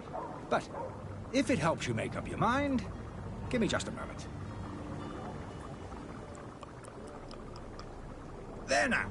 As you see, I am still in excellent condition. Come on now. I saw you take that vial out of your pocket. Nothing proves that it's the same potion that you sell to your clients. As a man of science, I consider skepticism a remarkable quality. But in your case, it is not skepticism, but blindness.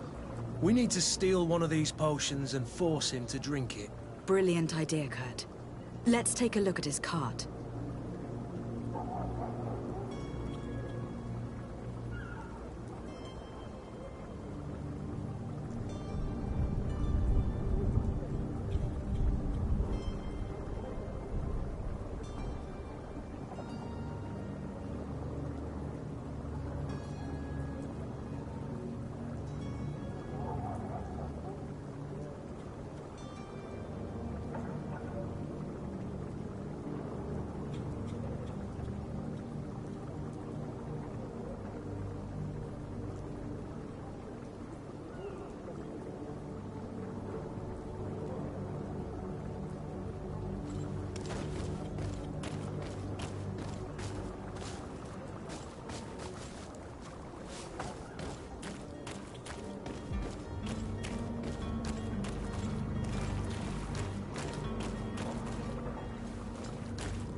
To my help, and death to the others!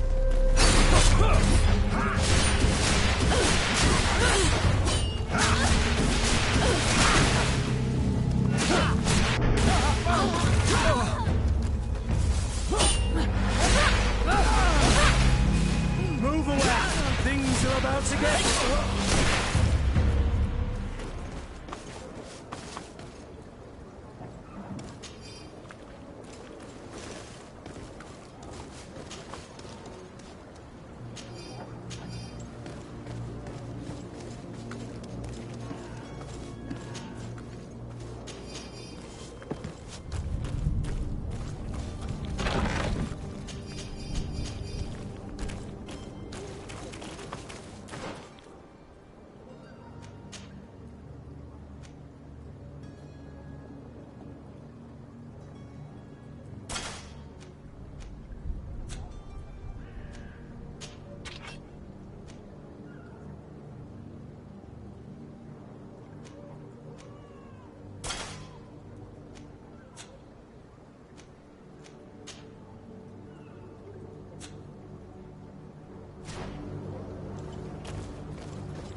Have you finally made up your mind?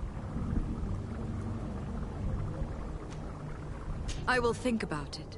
As you wish, but don't wait long. It won't last forever.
Welcome! It's such a pleasure to see you again. Have you seen anything to your liking? What might I help you with?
you for your visit. See you soon.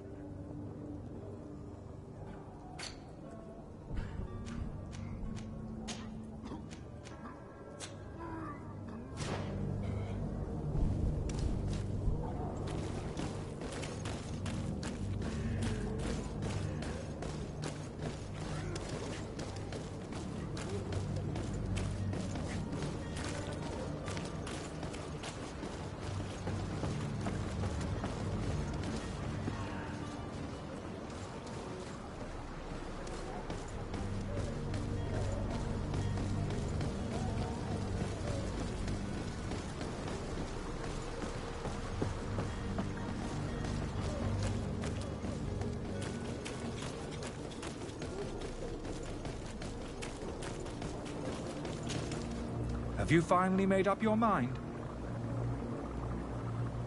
I happen to have a vial of your medicine. Would you be willing to drink it in front of us? To prove that there is no risk? This bullying is trying my patience. I'm beginning to suspect that you might be working for a rival. You refuse to taste it? You might have put something in it to cause me harm or further disgrace. No, look. The vial is still sealed. It comes straight from your stock. And you dare challenge me when you have just admitted to being a thief? Come now. You can see for yourself that I am gladly returning your vial, so that you might drink it in front of witnesses. This might help to dissipate my doubts, as well as those of these brave folk. Yes, no, You don't have the right! Damnation. He got away. He can't have gone far. Find him, before his head ends up on a spike. Think back to the note that we found. We need to take a look at the tavern. He won't leave the city without his belongings.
You again?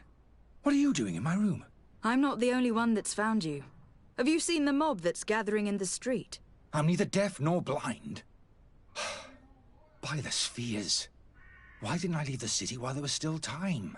The Alliance ambassador is quite unsettled by your commerce. And he's the one who sent me. Sahin.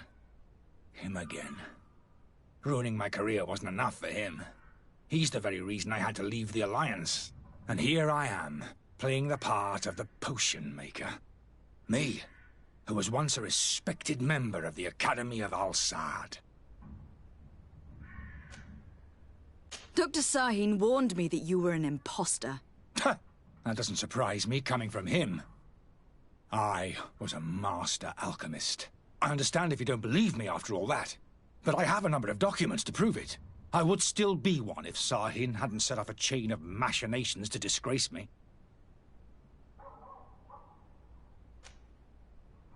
Why does Sahin bear you such hatred? I wasn't fortunate enough to oppose certain great minds of the Academy. To criticize their methodology. I saw them inflicting torture on sick prisoners. Making them drink the most vile poisons. To find a remedy to the Malachor they won't hesitate to kill. I could not keep my silence. It is for an act of courage that you fell from grace. and earned Sahin's hatred. Are you not ashamed to have poisoned those poor souls? These potions are not harmful. That is to say that they don't contain any harmful ingredients. But you could just as easily produce real healing potions. So why don't you? You don't understand. I fled, but I haven't put a stop to my own research. This potion is an attempt to create in those who drink it a resistance to the Malachor. So you manipulate people to use as experimental fodder? That is completely unethical. I don't have a choice, but it does not harm them, I assure you. If this potion were inoffensive, then why wouldn't you drink it when I offered it to you? I ran tests on myself for such a long time that I ended up becoming intolerant to it. A small sip of this mixture provokes in me now a violent reaction. The mob would have been furious in any case, but a normal dose, I assure you, is without risk. Your methods don't seem so different than those of your colleagues. I don't torture people. And this potion only has side effects in high doses. Perhaps, but you are hurting innocents. I cannot let your commerce continue. So, what are you going to do with me, my lady?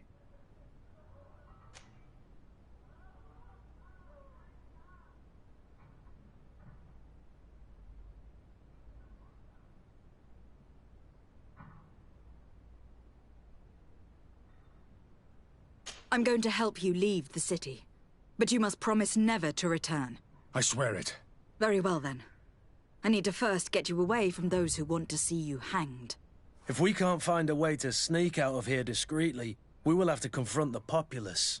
I haven't lost hope that I'll be able to help them hear reason. It would be better if I remain hidden while waiting.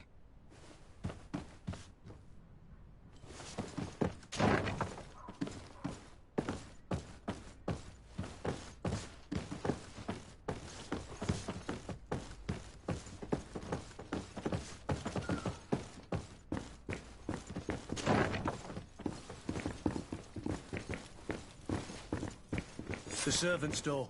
The lock's double bolted. I don't have the key.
The key to the tavern.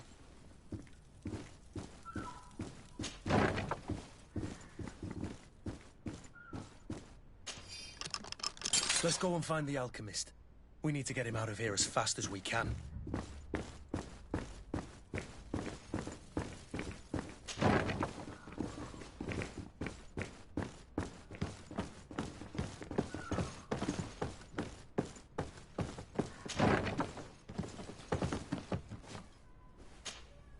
So, did you find a way to get me out of this hornet's nest?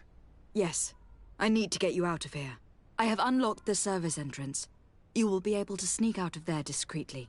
Without being skinned alive by the mob? You need to remain prudent. I will escort you to your cart. I follow you. Let's sneak out the back. I hope we don't run into any unhappy patients.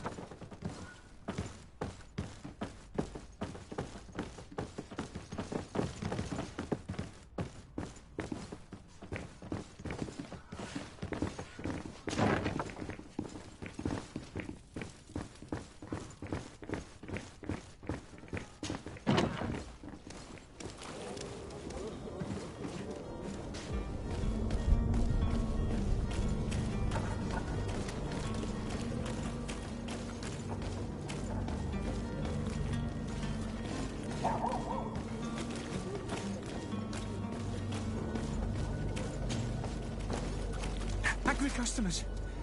And we have no choice but to go this way. Holy leaders, they've seen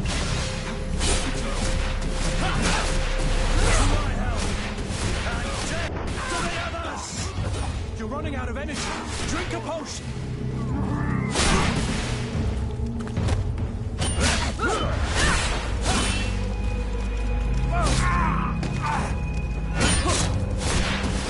You're running out of energy.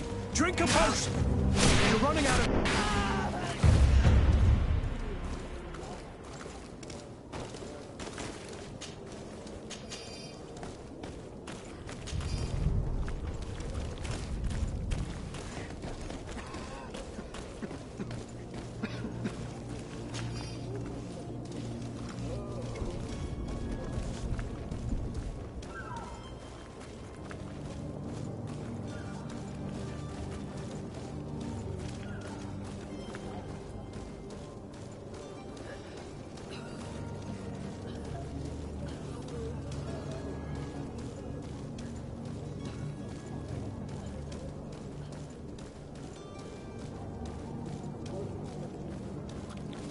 more angry customers. I should have stayed at the tavern. I was safe.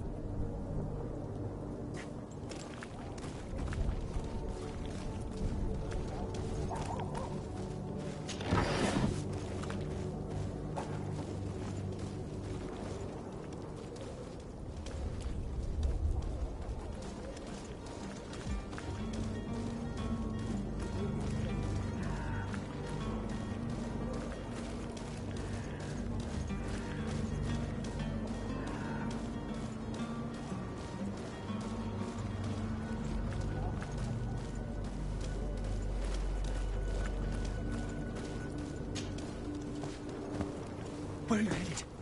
Don't abandon me. They're going to take me. We need to find my cart.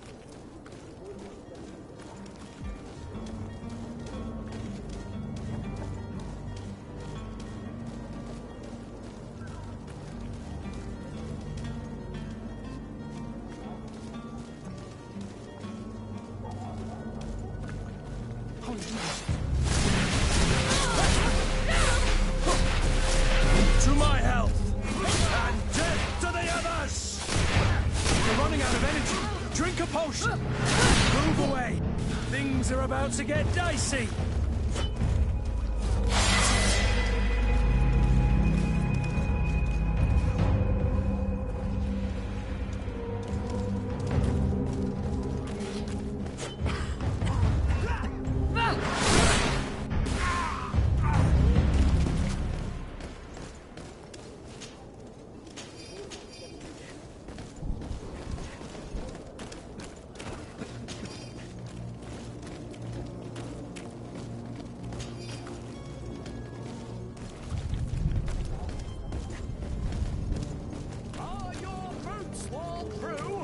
Is your hat out of style? Does your vest belong to last year's fashion?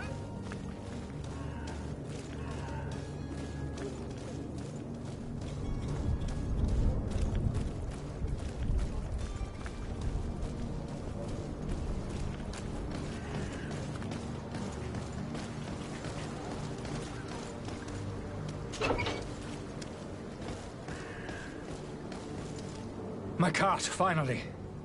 I owe you my life. How can I ever thank you? Just do us the favor of never coming back. And stop this deceitful commerce. Have no worries about that. I'm not going to forget this lesson anytime soon. Move along now. Get out of here while there's still time. Would you accept this as a token of my gratitude? Farewell, my lady.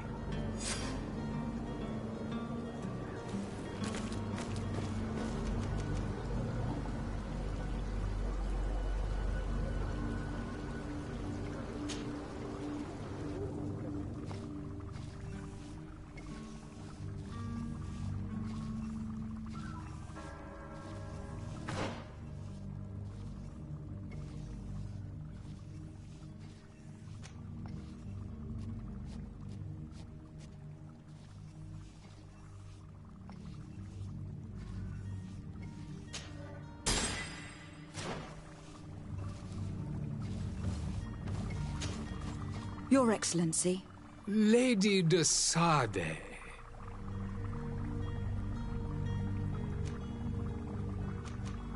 I need to be going. Goodbye, Excellency. Goodbye, Lady de Sade.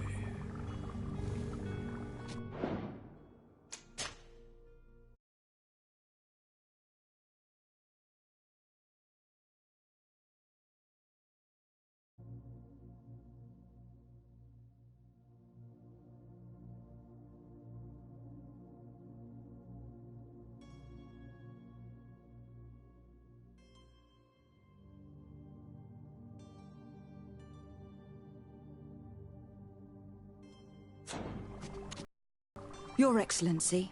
Lady de Sade. I would like to talk to you about a rather delicate matter. I am listening. A couple of historians have made a recent discovery concerning Matthias, the founder of the mythical Teleme, and it seems that this is not to the liking of the Illuminated. Or at least his more fervent subjects. These sinister hypocrites are going to want to burn them at the stake. Without a doubt. And that's why these poor people are begging you to offer them asylum. I would volunteer and consent to take them under my protection.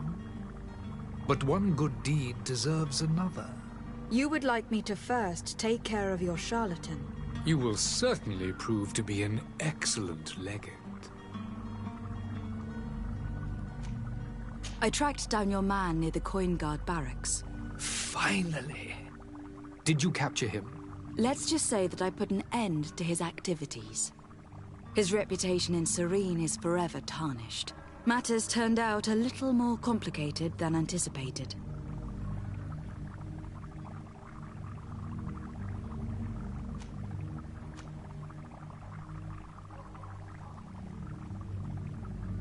He managed to slip through our fingers. Once again. That man is part eel. We followed his trail to the Coin Guard Tavern, but he had already escaped. All the same, you have nothing to fear. He will never step foot in Serene again. We'll eventually catch up with him and deliver the punishment that his crimes deserve. Governor Burhan will be happy to learn that such an amiable legate will soon cross the shores of Tir Fredi. Thank you for your help, Excellency, and allow me to offer you this modest gift for your voyage. I need to be going. Goodbye, Excellency. Goodbye, Lady de Sade. Your Excellency. Lady de Sade. Now that your affair is taken care of, are you planning on helping the historians I spoke to you about? We are willing. Where are they to be found at this time? At the port of Serene. They were hoping to stow away discreetly on a vessel to Al-Sad. Very well. I shall send an escort immediately to take them somewhere safe. I need to be going. Goodbye, Excellency. Goodbye, Lady de Sade. We owe you our lives. We are eternally grateful. It was nothing. I hope you won't have too much difficulty adapting to your new country. If you would allow me, I would like to give you this. It's not much, but it is all that we possess. Farewell. You have a kind heart, Greenblood. It'll be the end of you, but that doesn't bother me. I wouldn't have wanted those poor buggers to end up on a burning pyre. It would seem that I'm not the only one with a tender heart.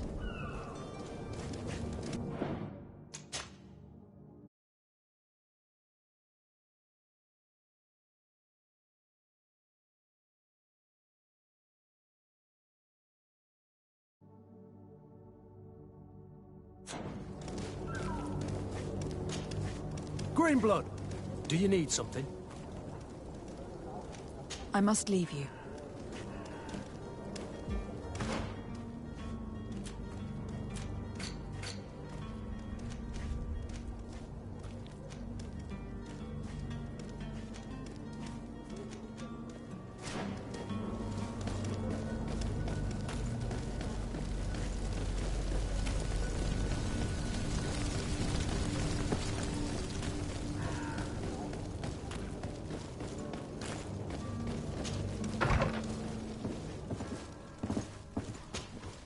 Good day, Excellency.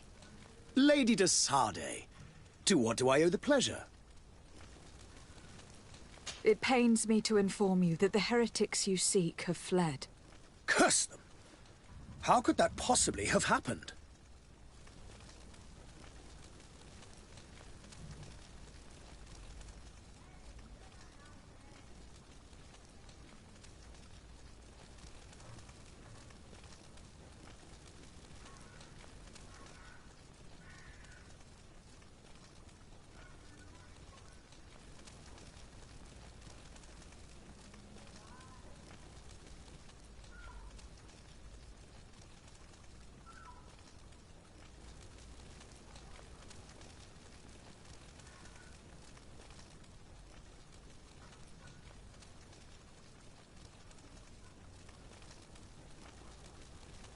After I heard the case they made for themselves, I decided to let them escape.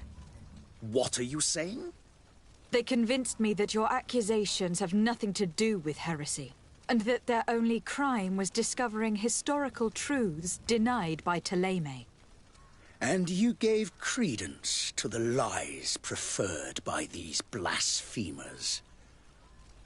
Their historical truths are nothing but nonsense, fabricated to undermine the foundations of Ptolemy. The simple act to have proffered such horrors proves the fact that they are heretics. I fear that your youth and kind heart has blinded you, de Sardet. That is a shame. I was expecting more from a young legate who seemed sensitive to our magic. I must be going. Farewell, Excellency. May the light guide you, de Sardet.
And so you're back, milady. Do you have our second payment with you? Don't count on it.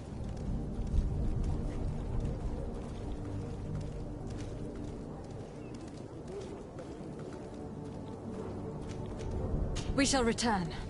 See you soon.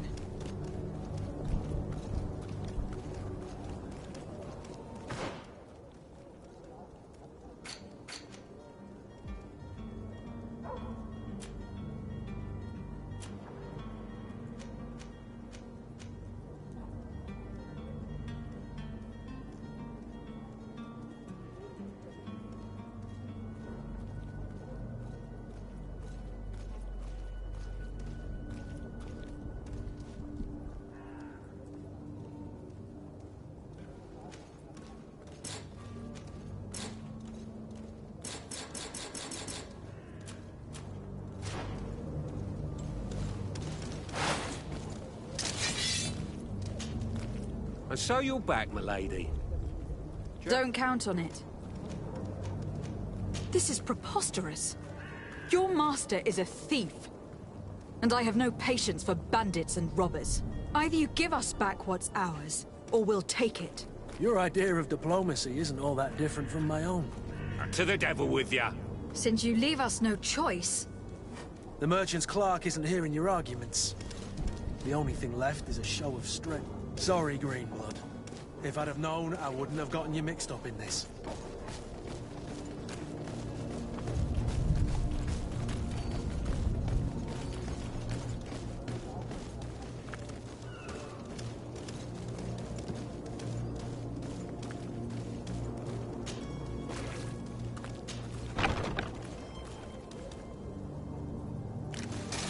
To my help! Come here, my beauty! Move away! Things are about to get dicey!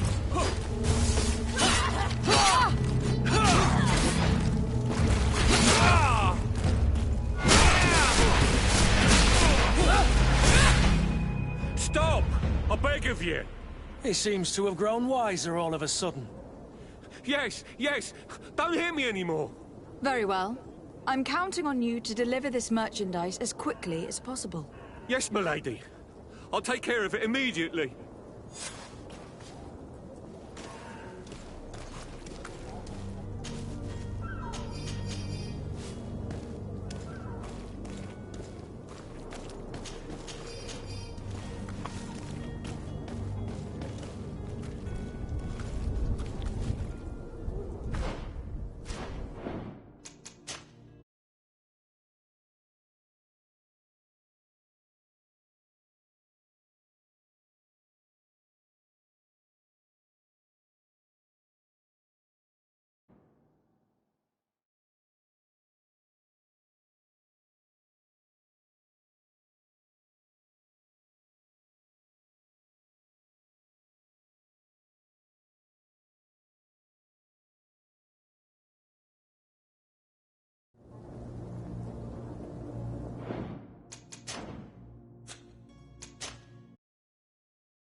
about to get dicey.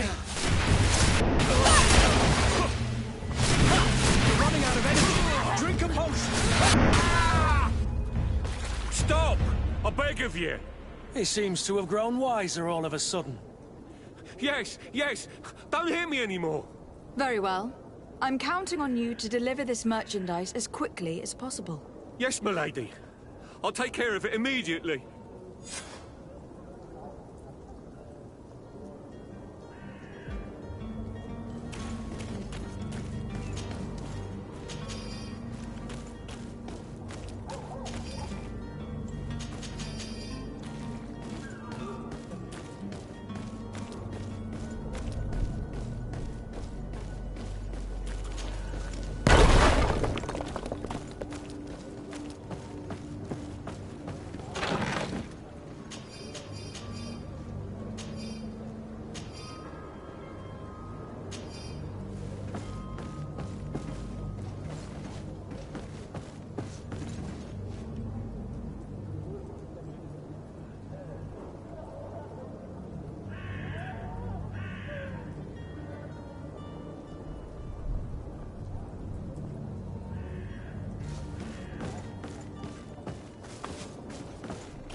Whatever you need to be the tall serene.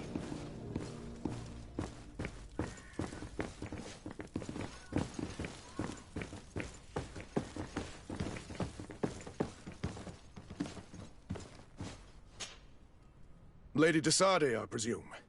It is an honor to make your acquaintance. Captain, you set sail soon. Have you seen to our little business? Yes. We were finally able to recover your merchandise. Excellent news. I'm afraid, though, that your mission isn't completely finished, Kurt. Blast me, I'm a captain, not an errand boy. The commander was quite explicit. Very well.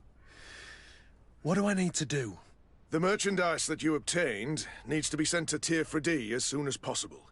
But the Port Authority formalities for shipping take an eternity to wade through. And we've already lost quite a bit of time with this dishonest merchant. Are you blatantly asking us to smuggle this merchandise and contraband? I would never ask you to do such a thing, Your Excellency. Ah, but you don't mind asking that of Kurt? Well, now, if he finds an alternative solution that is less, illegal, that would be fine. The method matters not. But this cargo must reach the Isle on the next ship. Marvelous. Well then, I await your return with utmost impatience. I'm certain you shall do what's required.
Tavern keeper.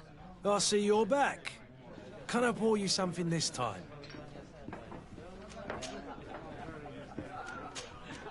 I need to be off. Farewell. Goodbye.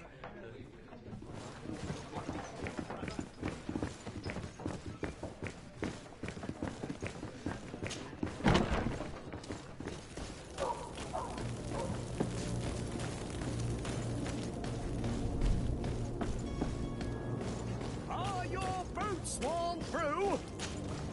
Welcome! It's such a pleasure to see you again. Have you seen anything to your liking? What might I help you with?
Thank you for your visit. See you soon.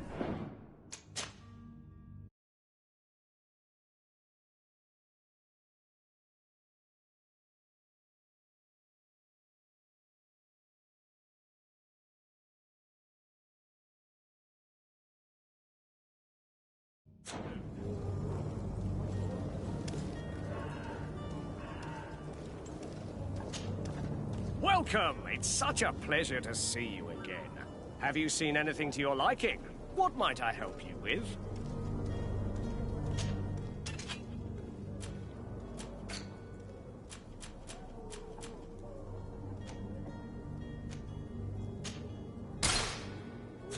Thank you for your visit. See you soon. Welcome! It's such a pleasure to see you again. Have you seen anything to your liking? What might I help?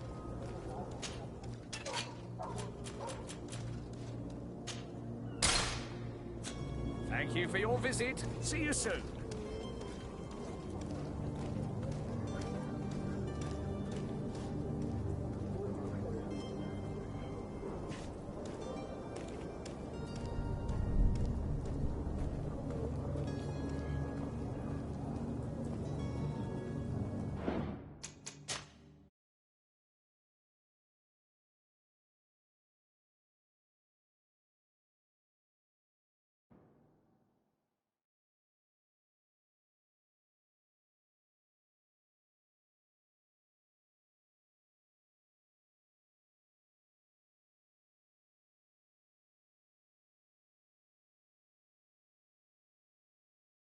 Find all you need in our...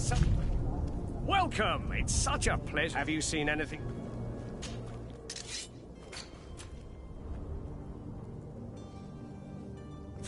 Thank you for your visit. See you soon.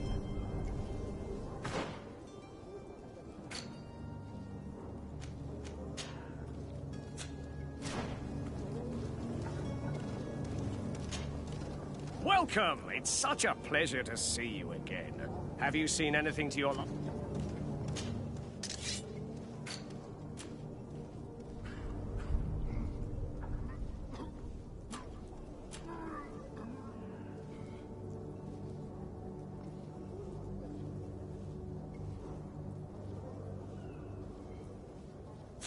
Thank you for your visit.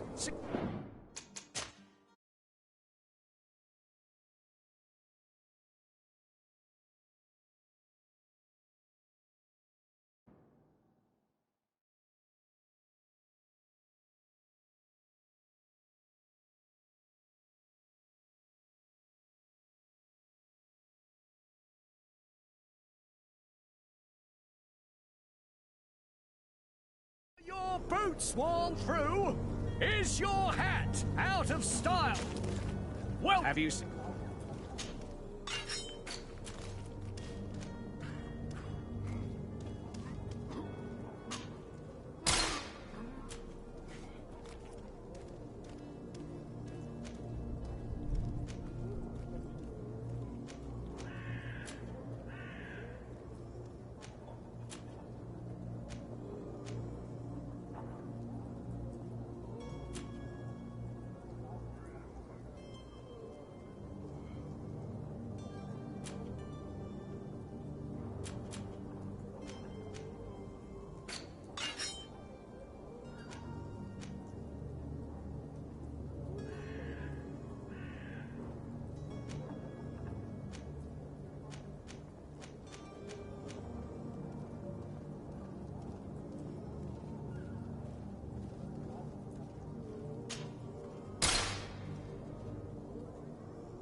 Thank you for your visit. See you soon.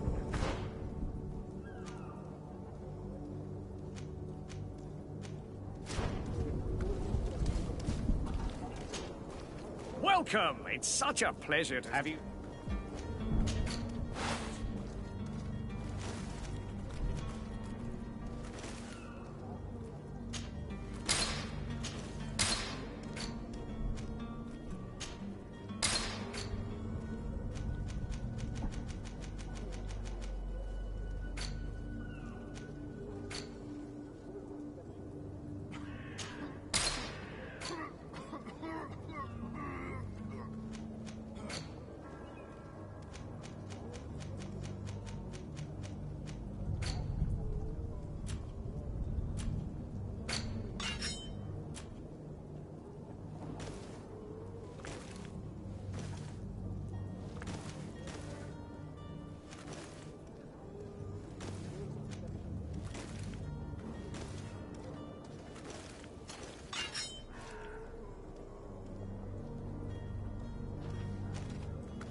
Thank you for your visit. See you soon.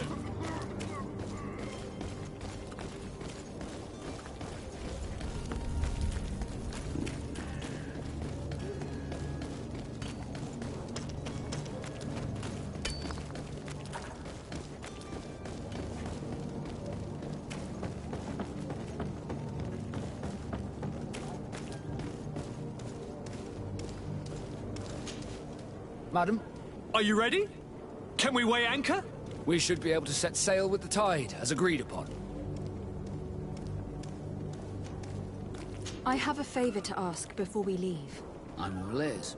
We would like to load some merchandise into your ship's hold. Impossible. You're too late for that. All merchandise must be registered at the Port Authority, and the formalities are long. So, unless you're asking me to turn smuggler and hide contraband on my vessel... I wouldn't go that far. We're only talking about a few crates, after all. Well then, they'll have to wait. The next ship for New Serene leaves in a month. Hellfire. If that shipment doesn't leave today, the commander will have my hide. Captain, I understand your position, but isn't there some way we can get these crates on board? Listen here. I haven't forgotten what you did for our Jonas. I would gladly do you the favor, but my quartermaster is more stubborn than the tide. He is convinced that thugs want to use our vessel to bring who knows what aboard. And, because of that, he's placed guards to watch over the registered merchandise before they're loaded up. All that I can do for you is to write your crates into the ship's manifest. If you manage to get them into the warehouse, they'll find their way into the ship's hold. And with the manifest, the crazy Gustavo won't see nothing but smoke. Please try and avoid roughing up those brave guards. They are my fellow Norts, after all. Be back soon, Captain.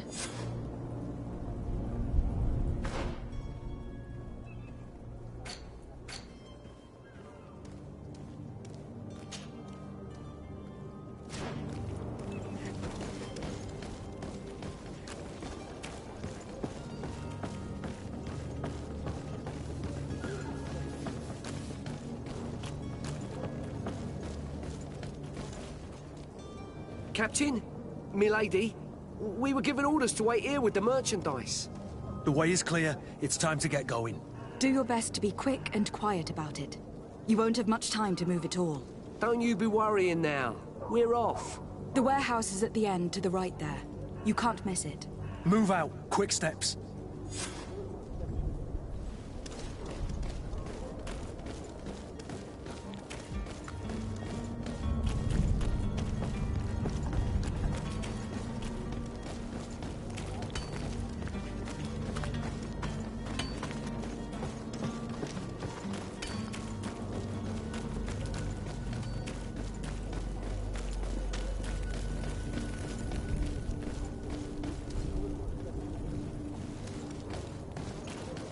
You'll find all you need in our selection. Whatever you need to be.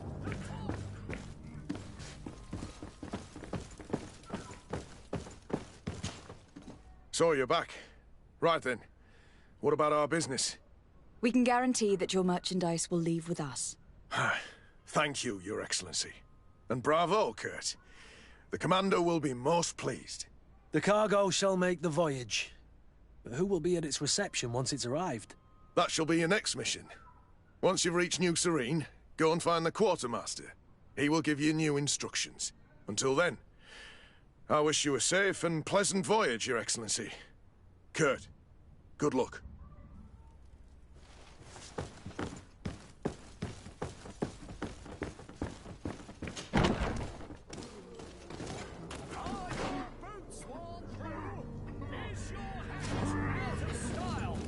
Does your vest belong to last year's fashion?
Hello, Your Excellency. It is an honor.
Welcome! It's such a pleasure to see you again. Have you seen any...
you for your visit. See you soon.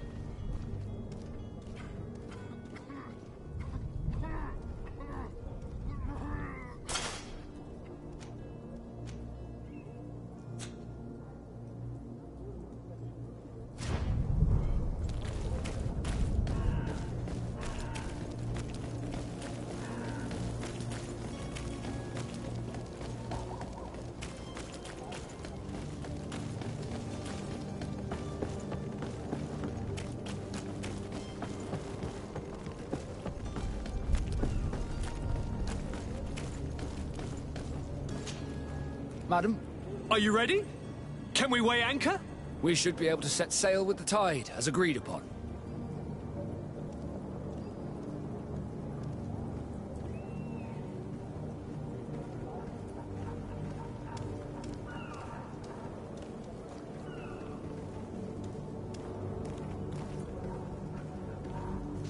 Permission to board the ship.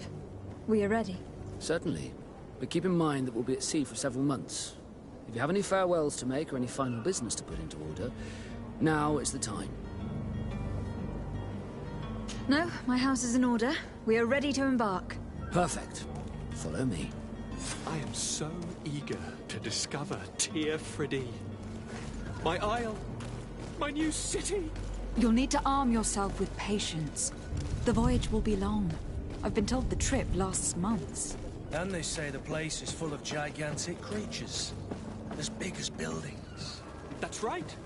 I heard a rumor the Nauts even brought one back in one of their ships. I doubt that. The Nauts are strange, but we're not idiots.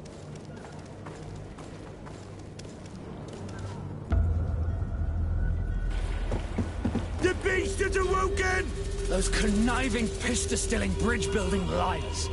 The creature was supposed to be out for days. They'll pay for this. What the hell manner of cargo are you transporting? Help! We need ropes! We must contain it! Come now, let's lend them a hand.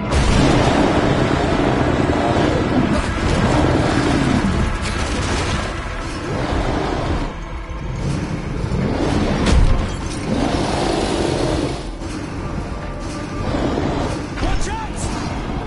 Take a step back, son!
Greenblood, how do you fare? Fine. Fine. It is dead. Are you wounded? I'm well. Your lessons have proven effective. I've never seen a beast this size. It's quite extraordinary. Cousin, what a fight. You were illustrious. I'm not of the same mind. I have the feeling it was already weakened. I did nothing more than finish it off. Your humility remains a constant. But believe me, that battle was absolutely epic.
Madam, gentlemen.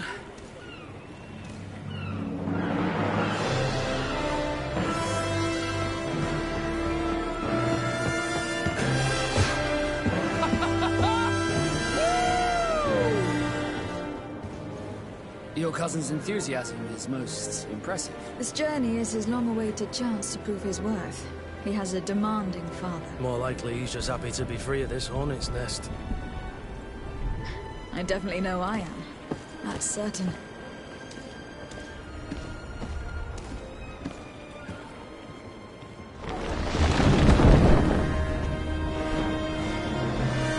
Stations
ready! Ahoy!